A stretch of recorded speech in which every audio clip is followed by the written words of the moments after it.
Ludhiana model town में एक 18 से 21 साल के बीच बीच की एक लड़की थी। उसका वेट जो था मेरे ख्याल से 80-90 किलो से ऊपर भार उसका हो गया था, पूरी बॉडी फूल गई थी और she was totally dependent on inhaler. दिन में एक नहीं कम से कम 5 से 6 बार इनहेलर लेती थी। मोटापा क्यों आया ਉਹਨੂੰ बीमारी करके? बीमारी के लिए जो दवाइयां ली उसके कारण मोटापा आया, दवाइयां करके मोटापा हो गया। हाँ, वो लड़की मतलब इतने सालों से दवाइयां खा रही थी और इनहेलर यूज कर रही थी। मतलब उसका करियर बनाने का टाइम था या फिर उसकी 1-2 सालों में शादी करने का टाइम था, तो वो लड़की डायपर पहनती थी। ओह गॉड। ज़्यादा बीमारियां बढ़ने का सबसे बड़ा कारण अगर फीमेल्स में है तो कॉस्मेटिक्स हैं। अच्छा, ये जितना क्रीम, लिपस्टिक, पाउडर, बिंदीज और की पता नहीं क्या क्या लगाते हैं, ये सबसे बड़ा कारण है। इवन स्किन कैंसर्स भी इससे डेवलप हो रहे हैं, ब्रेस्ट कैंसर्स भी इससे डेवलप हो रहे हैं। ਬਹੁਤ ਸਾਰੇ ਮਿਥ ਨੇ, ਖਾਸ ਤੌਰ ਤੇ ਪ੍ਰੈਗਨੈਂਟ ਔਰਤਾਂ ਜੀ। ਦਾ ਜ਼ਿਕਰ ਹੈ। ਸਕਿਨ ਦੀ ਬਿਮਾਰੀ ਹੈ ਤੇ ਜੇ ਬੱਚਾ ਦੁੱਧ ਪੀਂਦਾ ਹੈ ਜਦੋਂ ਮਾਂ ਤੋਂ ਤੇ ਸ਼ਾਇਦ ਉਹਨੂੰ ਵੀ ਉਹ ਬਿਮਾਰੀ ਹੋ ਸਕਦੀ ਹੈ। हो सकती है। ਇਹਦੇ ਬਾਰੇ ਥੋੜਾ ਡਿਟੇਲ ਚ ਸਾਨੂੰ ਦੱਸੋ ਕਿ ਇਹ ਪੋਸਿਬਿਲਿਟੀਜ਼ ਹੁੰਦੀਆਂ। यस यस 100% ये पॉसिबिलिटीज हैं।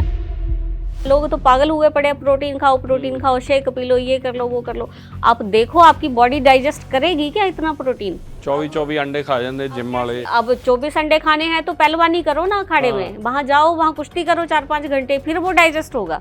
ऐसे आप खा लिए 24 अंडे खा के बैठ गए हम, तो कल को तो हमारा पेट कहाँ का कहाँ पहुंचना। इवन आयुर्वेद में तो ये कहा गया है कि अंडे सिर्फ वही डाइजेस्ट कर सकता है जिसका शरीर लोमड़ी जैसा हो। ਅਸੀਂ ਆਪਣੇ ਤੌਰ ਤੇ ਬਾਜ਼ਾਰੋਂ ਲੈ ਕੇ ਕੈਲਸ਼ੀਅਮ ਦੀਆਂ ਗੋਲੀਆਂ ਖਾ ਰਹੇ ਹਾਂ ਜਾਂ ਜਿਹੜੇ ਮਲਟੀਵਿਟਾਮਿਨਸ ਦਾ ਡੱਬੇ ਆਉਂਦੇ ਉਹਦੇ ਚ ਕੈਲਸ਼ੀਅਮ ਹੁੰਦਾ। हार्ट अटैक होने में सबसे बड़ा रोल है कैल्शियम का।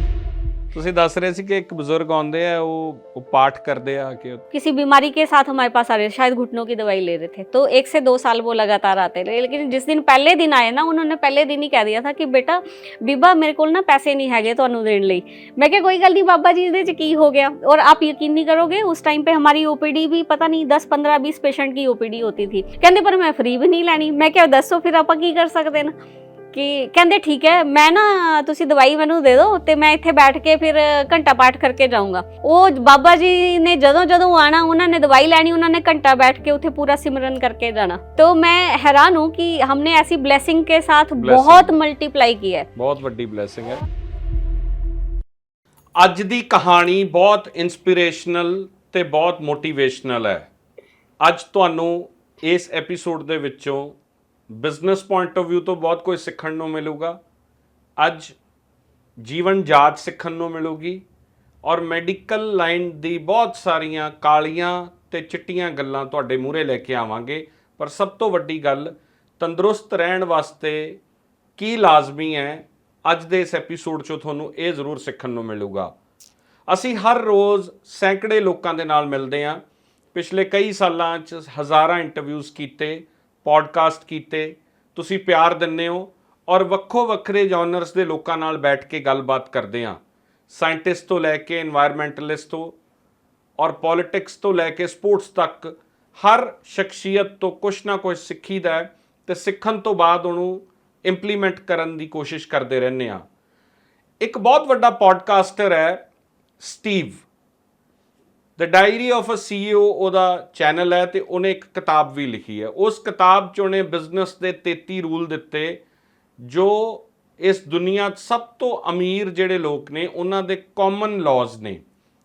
ਤਾਂ ਇਹਦਾ ਮਤਲਬ ਇਹ ਹੋਇਆ ਕਿ ਜੇ ਕੁਦਰਤ ਦੇ ਸਿਧਾਂਤਾਂ ਦੇ ਮੁਤਾਬਕ ਚੱਲੀ ਜਾਓ ਤਾਂ ਤੁਸੀਂ ਉਹ ਚੀਜ਼ਾਂ ਅਚੀਵ ਕਰਦੇ ਹੋ ਜਿਹੜੇ ਸਿਧਾਂਤ ਦੇ ਮੁਤਾਬਕ ਚੱਲ ਰਹੇ ਹੋ। ਜੇ ਬਿਜ਼ਨਸ ਦੇ ਵਿੱਚ ਐਕਸੈਲ ਕਰਨ ਦੇ ਲਈ ਤੁਸੀਂ ਬਿਜ਼ਨਸ ਲਾਜ਼ ਨੂੰ ਫੋਲੋ ਕਰਨਾ ਸ਼ੁਰੂ ਕਰਤਾ, ਅਮੀਰ ਹੁੰਦੇ ਹੋ, ਚੰਗੇ ਬਿਜ਼ਨਸਮੈਨ ਬਣਦੇ ਹੋ। ਜਿਹਦਾ ਸਿੱਟਾ ਜ਼ਿੰਦਗੀ 'ਚ ਤੰਦਰੁਸਤੀ ਹੈ, ਜਿਹਦਾ ਟੀਚਾ ਤੰਦਰੁਸਤੀ ਹੈ, ਉਹ ਬੰਦਾ ਤੰਦਰੁਸਤੀ ਨੂੰ ਫੋਲੋ ਕਰਨ ਵਾਸਤੇ ਸਟੈਪਸ ਲੈਂਦਾ ਰਹੇ ਤਾਂ ਉਹ ਤੰਦਰੁਸਤ ਬਣ ਜਾਂਦਾ ਹੈ।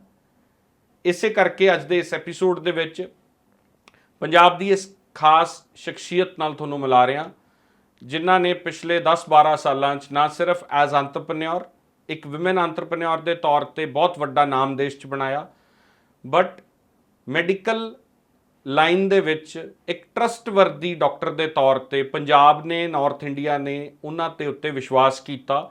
ਅੱਜ ਜਿੱਥੇ ਵੀ ਉਹਨਾਂ ਦਾ ਨਾਮ ਆਉਂਦਾ ਹੈ, ਜਦੋਂ ਕੋਈ ਬਿਮਾਰ ਹੈ, ਜਦੋਂ ਕੋਈ ਇੱਕ ਆਸ ਦੇ ਨਾਲ ਜਾ ਰਿਹਾ ਹੈ ਕਿ ਸਾਡੀ ਬਿਮਾਰੀ ਠੀਕ ਹੋਵੇ, ਤਾਂ ਉਹ ਹੋਪ ਉੱਥੇ ਖਿੱਚ ਕੇ ਲੈ ਜਾਂਦੀ ਹੈ। ਡਾਕਟਰ ਸ਼ਾਰਦਾ ਆਯੁਰਵੇਦ ਕਿਸੇ ਜਾਣ ਪਛਾਣ ਦਾ ਮੁਤਾਜ ਨਹੀਂ ਹੈ ਇਹ ਬ੍ਰਾਂਡ। ਔਰ ਅੱਜ ਸਾਡਾ ਸੁਭਾਗ ਹੈ ਕਿ ਸਾਡੇ ਸਟੂਡੀਓ ਦੇ ਵਿੱਚ ਡਾਕਟਰ ਮੁਕੇਸ਼ ਸ਼ਾਰਦਾ ਜੀ ਆਏ ਨੇ। ਗੱਲਬਾਤ ਕਰਦੇ ਹਾਂ। ਮੈਮ ਸਤਿ ਸ਼੍ਰੀ ਅਕਾਲ, ਬਹੁਤ ਬਹੁਤ ਸਵਾਗਤ ਹੈ। ਸਤਿ ਸ਼੍ਰੀ ਅਕਾਲ ਜੀ, ਥੈਂਕ ਯੂ ਸੋ ਮਚ। ਪਹਿਲਾਂ ਤਾਂ ਤੁਹਾਡੀ ਜਰਨੀ ਜਾਣਨੀ ਚਾਹੁੰਦਾ ਕਿ ਅੱਜ ਐਡਾ ਵੱਡਾ ਬ੍ਰਾਂਡ ਤੁਸੀਂ ਐਸਟੈਬਲਿਸ਼ ਕੀਤਾ ਜੀ। ਲੋਕ ਬਤੌਰ ਐਂਟਰਪ੍ਰੈਨਿਓਰ ਬਹੁਤ ਕੋਸ਼ਿਸ਼ ਕਰ ਰਹੇ ਹੁੰਦੇ ਆ, ਸਾਲਾਂ ਸਾਲ ਲੱਗੇ ਆ, ਸਕਸੈਸ ਹੱਥ ਨਹੀਂ ਆਉਂਦੀ। ਤੁਹਾਡਾ फंडा ऑफ सक्सेस की रहा है? सक्सेस के लिए सबसे ज़्यादा ज़रूरी अगर मैं बात करूँ तो हार्ड वर्क होता है। देखिए, चाहे कहने में दुनिया जो मर्जी कहती रहे कि अब स्मार्ट वर्क चल पड़ा है, आप दिमाग से सोचिए, ऐसा नहीं। हार्ड वर्क अगर नहीं है तो कोई भी मॉडल कभी भी सक्सेस नहीं हो सकता। हार्ड वर्क, आपकी इंटेलिजेंस का भी हार्ड वर्क इसमें रहता है। आपको नॉलेज टाइम टू टाइम हमेशा अपडेट रहना पड़ता है। बिजनेस स्ट्रेटजीज़ के लिए बहुत अच्छे आपके प्रिंसिपल्स होने चाहिए। आप कंप्रोमाइज़ ना करो अपने प्रिंसिपल्स के साथ। अगर हम बात करें डॉक्टर शारदा आयुर्वेदा की, तो देखिए, मैंने मेडिसिन्स की क्वालिटी में कभी भी कंप्रोमाइज़ नहीं किया। रादर हमें बहुत अच्छी अच्छी अपॉर्चुनिटीज़ आई कि इसका प्राइस बहुत कम है और आप इसको डबल प्राइस में दे सकते हैं पेशेंट्स को, आपको अच्छा प्रॉफिट गेन होगा। लेकिन हमारा हमेशा मोटिव ये रहा कि हमें बेस्ट चीज़ लेके आनी है ताकि पेशेंट ठीक हो। क्योंकि जो पैसे पेशेंट मुझे देके जा रहा है वो मेरी सारी टीम में भी सर्कुलेट होने हैं। लेकिन वो फ्लरिश देखिए तभी होते हैं जब जिसने मुझे पैसे दिए पहले वो ठीक होना चाहिए। आप समझे मेरी बात?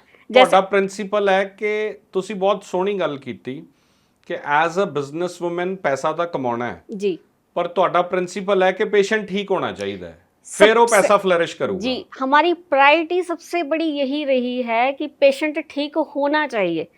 पेशेंट, और ये जितने हमारे पास डॉक्टर है, जितनी बड़ी हमारी टीम है, इवन अगर मेरे पर्सनल रिचुअल की भी बात करो तो मैं जब ऑफिस जाऊंगी तो मेरी फर्स्ट प्रेयर में यही आता है कि मेरे पास जितने पेशेंट आए वो सारे ठीक होकर जाएं। कि ਜਦੋਂ ਕੋਈ ठीक नहीं ਹੁੰਦਾ ਤਾਂ ਤੁਹਾਡੀ ਉਹ डिसअपॉइंटमेंट ਹੁੰਦੀ है। हाँ, वो दुख होता है कि दुख ये भी होता है कि अगले का टाइम खराब हुआ, अगले के पैसे खराब हुए, पता नहीं बेचारों ने कैसे कैसे पैसे आके हमें दिए। लेकिन वो कंटिन्यूटी बेसिस पे रिसर्च भी साथ साथ में चलती रहती है कि ठीक नहीं हुआ तो क्यों नहीं हुआ। तो उसी चीज़ को हमने बहुत इतने सालों में जो एनालाइज़ किया, मेडिसिन्स की क्वालिटी देखिए, हम सिर्फ ओरल कंसल्टेशंस करते हैं। जैसे पेशेंट हमारे पास आया, हमने कंसल्ट किया और उनको हमने दवाइयाँ दी और उन्हीं दवाइयों से वो ठीक हुआ। लेकिन अगर आप इस चीज़ को वैसे देखें तो मार्केट में तो हज़ारों तरह की दवाइयाँ पड़ी हैं। फिर पेशेंट ने हमसे, हमारे पास आने से पहले भी तो सारी जगह खाई हैं, तो पेशेंट क्यों नहीं ठीक हुआ? तो वो कहीं ना कहीं हमारी क्वालिटी जो है वो बहुत ज़्यादा स्ट्रॉन्ग है, सुपर स्ट्रॉन्ग क्वालिटी है। और हमारा जो R&D का डिपार्टमेंट है उसको स्पेशली मैं खुद लीड करती हूँ। काफ़ी मेडिसिन्स पे मैं रिसर्च करती रहती हूँ। 2-4 मेडिसिन्स मैंने पर्सनली खुद बनाई हैं और उसके रिजल्ट 100% है। ਤਾਂ ਐਲੋਪੈਥੀ ਵਰਸਸ ਆਯੁਰਵੇਦ ਦਾ ਸਵਾਲ ਤੁਹਾਨੂੰ ਹਰ ਜਗ੍ਹਾ ਹੁੰਦਾ ਹੋਣਾ। ਜੀ ਜੀ। ਕੀ ਆਫਟਰ ਕੋਵਿਡ ਆਯੁਰਵੇਦ ਹੁਣ ਓਵਰ ਪਾਰ ਕਰਨ ਲੱਗ ਗਿਆ ਐਲੋਪੈਥੀ ਨੂੰ? ऐसे अगर आप मेरी ओपिनियन समझें तो इसमें ऐसे ओवर पावर करने वाली बात नहीं है।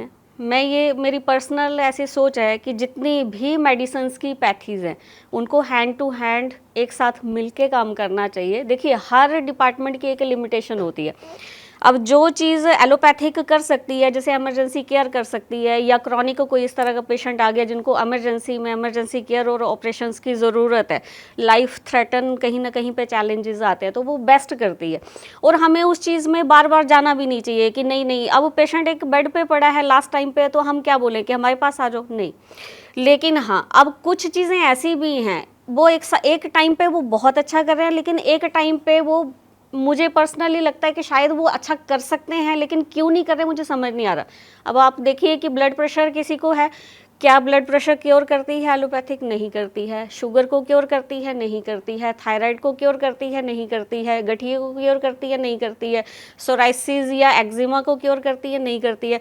और उल्टा ये बता दिया जाता है पेशेंट को that for the whole of your life, आप जब तक जीवित हैं you have to be dependent on medications. Like आप सुबह से दवाइयाँ खाना शुरू कीजिए, रात तक खाइए, सालों खाते रहिए, 2-4-5 साल खाइए, उसके बाद नेक्स्ट बीमारी उसी से जनरेट हो जानी है। क्योंकि देखिए WHO भी कहता है कि ये कुछ मेडिसिन्स इस तरह की हैं, अगर हम विदाउट डॉक्टर प्रेस्क्रिप्शंस लेंगे और लाइफ लॉन्ग लेते रहेंगे तो वो कहीं ना कहीं सेकंड रेप्रिकॉशन बनेगी आपको और हेल्थ का मेजर इशू बनेगा।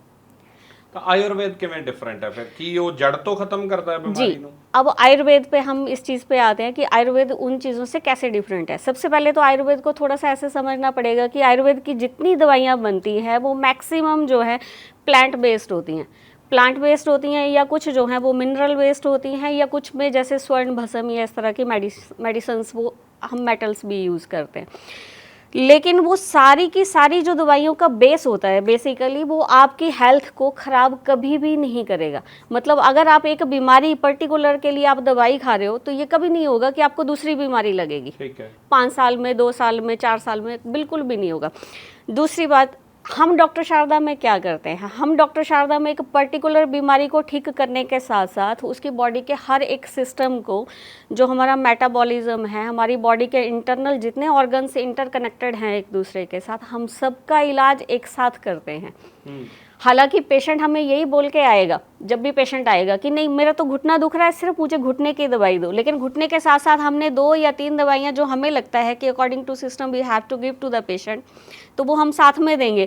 हालांकि कुछ पेशेंट इतने ओवर स्मार्ट भी कई बार प्ले कर जाते हैं कि उनको लगता है नहीं नहीं नहीं नहीं हमारा पेट तो बिल्कुल ठीक है, why she has given this medication to me, तो वो स्किप कर जाते हैं। तो मुझे, क्योंकि मुझे सिस्टम को क्लीन करना है ना। आप समझने की कोशिश कीजिए। देखिए, क्या हमारा दिमाग डिफरेंट है? नहीं। क्या हमारा हार्ट डिफरेंट है? नहीं। ऑर्गन वाइज डिफरेंट है, लेकिन उसको चला तो एक सिस्टम रहा है ना। पूरा जो सिस्टम है बॉडी को चलाने का वो एक दूसरे के साथ कनेक्टेड है। ब्रेन को पता है कि कब मैंने सिग्नल देना है, कब मैंने हाथ उठाना है, कब मैंने हाथ नीचे रखना है। हार्ट को पता है कि बिना रुके मैंने जो है वो हार्ट बीट को चलाए जाना है। लंग्स को पता है कि पर्सन बॉदर करे ना करे, लंग्स ने ब्रीद करना है नहीं करना है, ठीक है। लेकिन ये सारा साइमल्टेनियसली एक टाइम पे एक ही पॉइंट पे हो रहा है। Then who is watching whole of the system? क्योंकि इसमें सिर्फ 2 या 4 ऑर्गन्स तो है नहीं, कंप्लीट सिस्टम इन्वॉल्व है। और यहाँ पे मैं ज़रूर कहना चाहूँगी कि पेशेंट मैक्सिमम सोच के जाते हैं नो नो नो नो हमें बहुत बड़ी बीमारी होगी, हम स्पेशलिस्ट को दिखाएंगे। सो आयुर्वेद जो है वो इटसेल्फ स्पेशलाइजेशन ही है, क्योंकि आयुर्वेद का जो भी अच्छा प्रैक्टिशनर, अच्छा डॉक्टर, अच्छा हॉस्पिटल जो है जब आपको दवाई देता है तो पूरे फेथ के साथ जाइए, उसमें आप जैसे वो बोलते हैं वैसे कीजिए। क्योंकि देखिए सिंपल सी बात है, हमारे पास एक 10 लीटर का कैन है, उसमें कोई दिक्कत हो गई, मानो हमने चीनी रखी है, चीनी खराब होगी, तो आप क्या करेंगे? आप पहले वो पुरानी चीनी को फेंक देंगे, फिर साफ करेंगे उसको, फिर नई चीनी भरेंगे, ऐसे ही करेंगे। अब हम पुरानी चीनी के साथ नई चीनी तो नहीं मिक्स करेंगे। तो ये सेम सिस्टम है। जब हमारे शरीर के अंदर बीमारी है किसी भी फॉर्म में, लाइक फीकल वेस्ट मटेरियल है बॉडी के अंदर, म्यूकस, अनवांटेड म्यूकस है, अनडाइजेस्टेड फूड पार्टिकल्स हैं जिसके कारण हमें गैस है, एसिडिटी है, कॉन्स्टिपेशन है, इरिटेशन है, ईचिंग है, नोजिया हो रहा है। जब तक हम इंटरनल ट्रैक को क्लीन नहीं करेंगे, हाउ यू कैन थिंक कि कोई बीमारी ठीक हो जाएगी? हाँ, केमिकल मेडिसिन के साथ होती है, that's what the medical western pathy they are doing, they are just giving chemical medications, क्योंकि सारी सिंथेटिक और केमिकल बेस्ड मेडिकेशंस हैं। तो जब भी वो हम खाते हैं तो हमारे सिम्टम्स जो हैं वो स्प्रेस हो जाते हैं, दब जाते हैं। लाइक हमें गैस की प्रॉब्लम है, हमने अभी के अभी दवाई खा ली तो गैस जो है वो रिलीज हो गई, हमें लगा हम ठीक हो गए, लेकिन फिर 4 घंटे बाद फिर दोबारा रोज सवेरे उठ के खाली पेट DSR हाँ ले रहे हैं, दुनिया ले रही है। अब आप वो घातक है, वो खतरनाक हाँ है। हाँ बिल्कुल, हर एक चीज़ देखिए, अब इंडिया में वेस्टर्न मेडिकेशंस के ऊपर अगर हम बात करें तो बहुत ज़्यादा कोई सख्त कानून तो नहीं बने हैं। हम कभी भी जाके मार्केट से डिस्प्रिन, पैरासीटामोल, ये वो सब कुछ खुद ही लेके हम इवन अपने बच्चों को भी देते हैं। आपने देखा होगा कि लिटरेसी रेट जो है इंडिया में किस लेवल का है। हमें एक बार पता चल जाए कि paracetamol it's good for our kids, तो मेरे ख्याल से हर पढ़े लिखे लोग खुद ही जाके दे देते हैं कि why to give consultation to doctor, 200 300 500 रुपये क्यों दे रहे हैं, हम PCM ला के। सबसे पहले, और पढ़े लिखे लोग भी करते हैं ऐसा, पर आप ये देखिए कि क्या PCM कितनी कंट्रीज़ में बैन नहीं है? बहुत सारी कंट्रीज़ में बैन है। अब बैन क्यों है? कहीं ना कहीं नुकसान कर रही है ना। मैं ਪਿੱਛੇ ਜੇ ਆਸਟ੍ਰੇਲੀਆ ਸੀਗਾ ਵਿਦ ਫੈਮਿਲੀ ਤੇ ਅਸੀਂ ਕਿਸੇ ਦੇ ਘਰ ਗਏ, ਉਹਨਾਂ ਦਾ ਛੋਟਾ ਬੇਟਾ ਸੀ, ਉਹਨੂੰ ਬਹੁਤ ਜ਼ਿਆਦਾ ਬੁਖਾਰ ਹੋ ਗਿਆ ਔਰ ਠੰਡ ਬਹੁਤ ਸੀ, ਮੀਂਹ ਪੈ ਰਿਹਾ ਸੀ 103 ਦੇ ਨੇੜੇ ਉਹਨੂੰ ਬੁਖਾਰ ਸੀ ਔਰ ਉਤਰ ਨਹੀਂ ਰਿਹਾ ਸੀ। ਅਸੀਂ ਉਹਨਾਂ ਨੂੰ ਕਹਿ ਕੇ ਇਹਨੂੰ ਹਸਪੀਟਲ ਲੈ ਕੇ ਜਾਓ ਜਾਂ ਦਵਾਈ, ਉੱਥੇ ਪੈਨਾਡੋਲ ਇੱਕ ਦਵਾਈ ਦਿੰਦੇ ਆ ਉਹ, ਤਾਂ ਉਹ ਫੈਮਿਲੀ ਨੇ ਦਵਾਈ ਵੀ ਨਹੀਂ ਦਿੱਤੀ। ਇੱਕ ਆਈਸ ਦਾ ਜਿਵੇਂ ਉਹ ਬਰਫ਼ ਦੀ ਚੁਸਕੀ ਆਂਦੀ ਹੈ, ਉਹਦੇ ਕੱਪੜੇ ਉਤਾਰੇ ਠੰਡ ਦੇ ਵਿੱਚ ਜੀ, ਔਰ ਉਹ ਚੁਸਕੀ ਦੇਤੀ ਔਰ ਉਹ ਬੱਚਾ ਚੂਸਦਾ ਰਿਹਾ ਔਰ 1.5-2 ਘੰਟੇ ਬਾਅਦ ਹੌਲੀ ਹੌਲੀ ਉਹਦਾ ਬੁਖਾਰ ਫੀਵਰ ਜੋ ਹੈ ਉਹ ਚਲਾ ਮੈਂ ਇਮੇਜਿਨ ਕਰ ਰਿਹਾ ਸੀ ਜੇ ਇਹੀ ਇੰਡੀਆ ਦੇ ਵਿੱਚ ਅਸੀਂ ਇੰਨਾ ਘਬਰਾ ਜਾਂਦੇ ਆ, ਦਾਖਲ ਕਰਾਉਂਦੇ ਆ, ਬੋਤਲਾਂ ਲਵਾ ਦਿੰਦੇ ਆ, ਸਭ ਤੋਂ ਪਹਿਲਾਂ ਤਾਂ ਘਰੇ ਡੋਲੋ ਜਾਂ ਪੈਰਾਸੀਟਾਮੋਲ ਜਾਂ ਕਰੋਸੀਨ ਪਈ ਹੁੰਦੀ ਹੈ, ਪਹਿਲਾਂ ਤਾਂ ਬੱਚੇ ਨੂੰ ਉਹ ਦਿੰਦੇ ਆ। ਔਰ ਸਾਡਾ ਇਮਿਊਨ ਸਿਸਟਮ ਉਹਨਾਂ ਦੇ ਮੁਕਾਬਲੇ ਉਹ ਵੈਸਟਰਨ ਲੋਕ ਜਿਹੜੇ ਦਵਾਈਆਂ ਬਣਾ ਇੱਧਰ ਭੇਜ ਰਹੇ ਆ ਪਰ ਆਪ ਨਹੀਂ ਉਹ ਕੰਜ਼ਿਊਮ ਕਰ ਰਹੇ, ਆਪ ਨਹੀਂ करते। ਤਾਂ ਇੰਨਾ ਵੱਡਾ ਡਿਫਰੈਂਸ ਹੈ ਕਿ ਬੁਖਾਰ ਜਿਹੜਾ ਹੈ ਆਯੁਰਵੇਦ ਚ वो भी एक मित्र है, दोस्त है वो। जी, देखिए फीवर की अकॉर्डिंग टू आयुर्वेदा अगर हम देखें तो बहुत सारी डिफरेंट क्लासिफिकेशंस इसमें आती हैं। सारा बुखार एक टाइप का नहीं होता है, कुछ कुछ इसमें जो है वो लाइफ थ्रेटनिंग फीवर्स भी माने जाते हैं। लेकिन वही है कि अगर लाइफ थ्रेटनिंग फीवर्स आते हैं then you have to consult with the doctor, ठीक है, क्योंकि उस टाइम पे आप होम रेमेडीज़, इसीलिए मैं होम रेमेडीज़ कभी ज़्यादातर आपने देखा होगा मैं नहीं सुजेस्ट करती हूँ, क्योंकि होम रेमेडीज़ एक रेमेडी सारे लोगों के लिए असर नहीं करती है और उल्टा कई बार नुकसान भी हो जाता है। अब हल्दी एक पेशेंट के लिए ठीक हो सकती है लेकिन दूसरा पेशेंट जो पित्त प्रकृति का है उसको हल्दी सूट नहीं करेगी, उसको ईचिंग होगी, बर्निंग होगी या फिर उसके मुँह में कड़वापन आना शुरू हो जाएगा। इसलिए home remedies, internet social media सारा भरा पड़ा है और मैं पर्सनली सुजेस्ट भी करती हूँ कि आप नहीं कीजिए until and unless आप खुद को उस लेवल का समझते हैं, यू आर वेल एक्सपीरियंस्ड कि हाँ ये चीज़, कुछ चीज़ें नुकसान नहीं करती लेकिन 70% चीज़ें नुकसान कर जाती हैं। अब अगर हम फीवर की बात करें तो बहुत सारी डिफरेंट क्लासिफिकेशंस होती हैं, उसमें भी ये देखना बहुत ज़रूरी हो जाता है कि कौन सी टाइप का फीवर आया। लेकिन 60 से 70% जो फीवर आता है बॉडी में, वो बॉडी का अपना एक सर्टन मैकेनिज्म होता है कि हम बाहर के जितने भी बैक्टीरिया वायरस है शरीर अपनी रक्षा खुद करता है, तो उसका एक सर्टेन सिस्टम है कि जब भी बाहर से किसी भी वायरल अटैक होगा या इस तरह की कोई भी चीज़ होगी, आप देखेंगे सबसे पहले बॉडी का टेम्परेचर रेज्ड हो जाता है बहुत ज़्यादा, क्योंकि बॉडी अपने आप को रेडी करती है फाइट करने के लिए। बाहर से कोई भी आया, अब हमारे घर में कोई लड़ने आ जाएगा तो हम क्या करेंगे, सबसे पहले जो भी हमारे पास तलवार या कुछ भी डंडा या कुछ भी होगा, बॉडी एकदम से हीटअप मोड में आ जाती है कि हम इसको मार डालेंगे, या तो ये बचेगा या आज हम बचेंगे, मतलब हम फाइट एंड फ्लाइट वाले मोड में आ जाते हैं। सेम ऐसा ही बॉडी अंदर से करती है उस टाइम पे। तो उस टाइम पे अब हम क्या करते हैं, हम इसको गलत सोच के जो भी है पीसीएम जाते हैं, हम पीसीएम लेके फटाफट से रिलैक्स होके बैठ जाते हैं, लेट जाते हैं, और फिर क्या है आपने ऐसी दवाई खाई जिसने आपके इंटरनल सिस्टम को, लीवर को सबसे ज़्यादा डैमेज कर दिया उस टाइम पे, स्टमक को रिलैक्स्ड मोड में कर दिया। नो डाउट आपका टेम्परेचर डाउन चला गया, लेकिन वो चीज़ जो है वो 2-4 घंटों बाद फिर बुखार आएगा। बिल्कुल। और आप ऐसे 2 दिन खुद दवाई लेते रहोगे, तीसरे दिन डॉक्टर के पास पहुंचते हो, फिर जब डॉक्टर के पास जाते हो, क्योंकि डॉक्टर को पता है कि 2 दिनों से आपने क्या किया होगा घर पे, कई बार पूछने या बताने की भी ज़रूरत नहीं होती, तो वो क्या करते हैं, they use to give you antibiotics का सेट देते हैं, या तो आप वो खाएंगे या आप जो भी है वो सलाइन वगैरह उस टाइम पे इन्फ्यूज करेंगे, ड्रिप वगैरह लगवा लेंगे, ठीक है।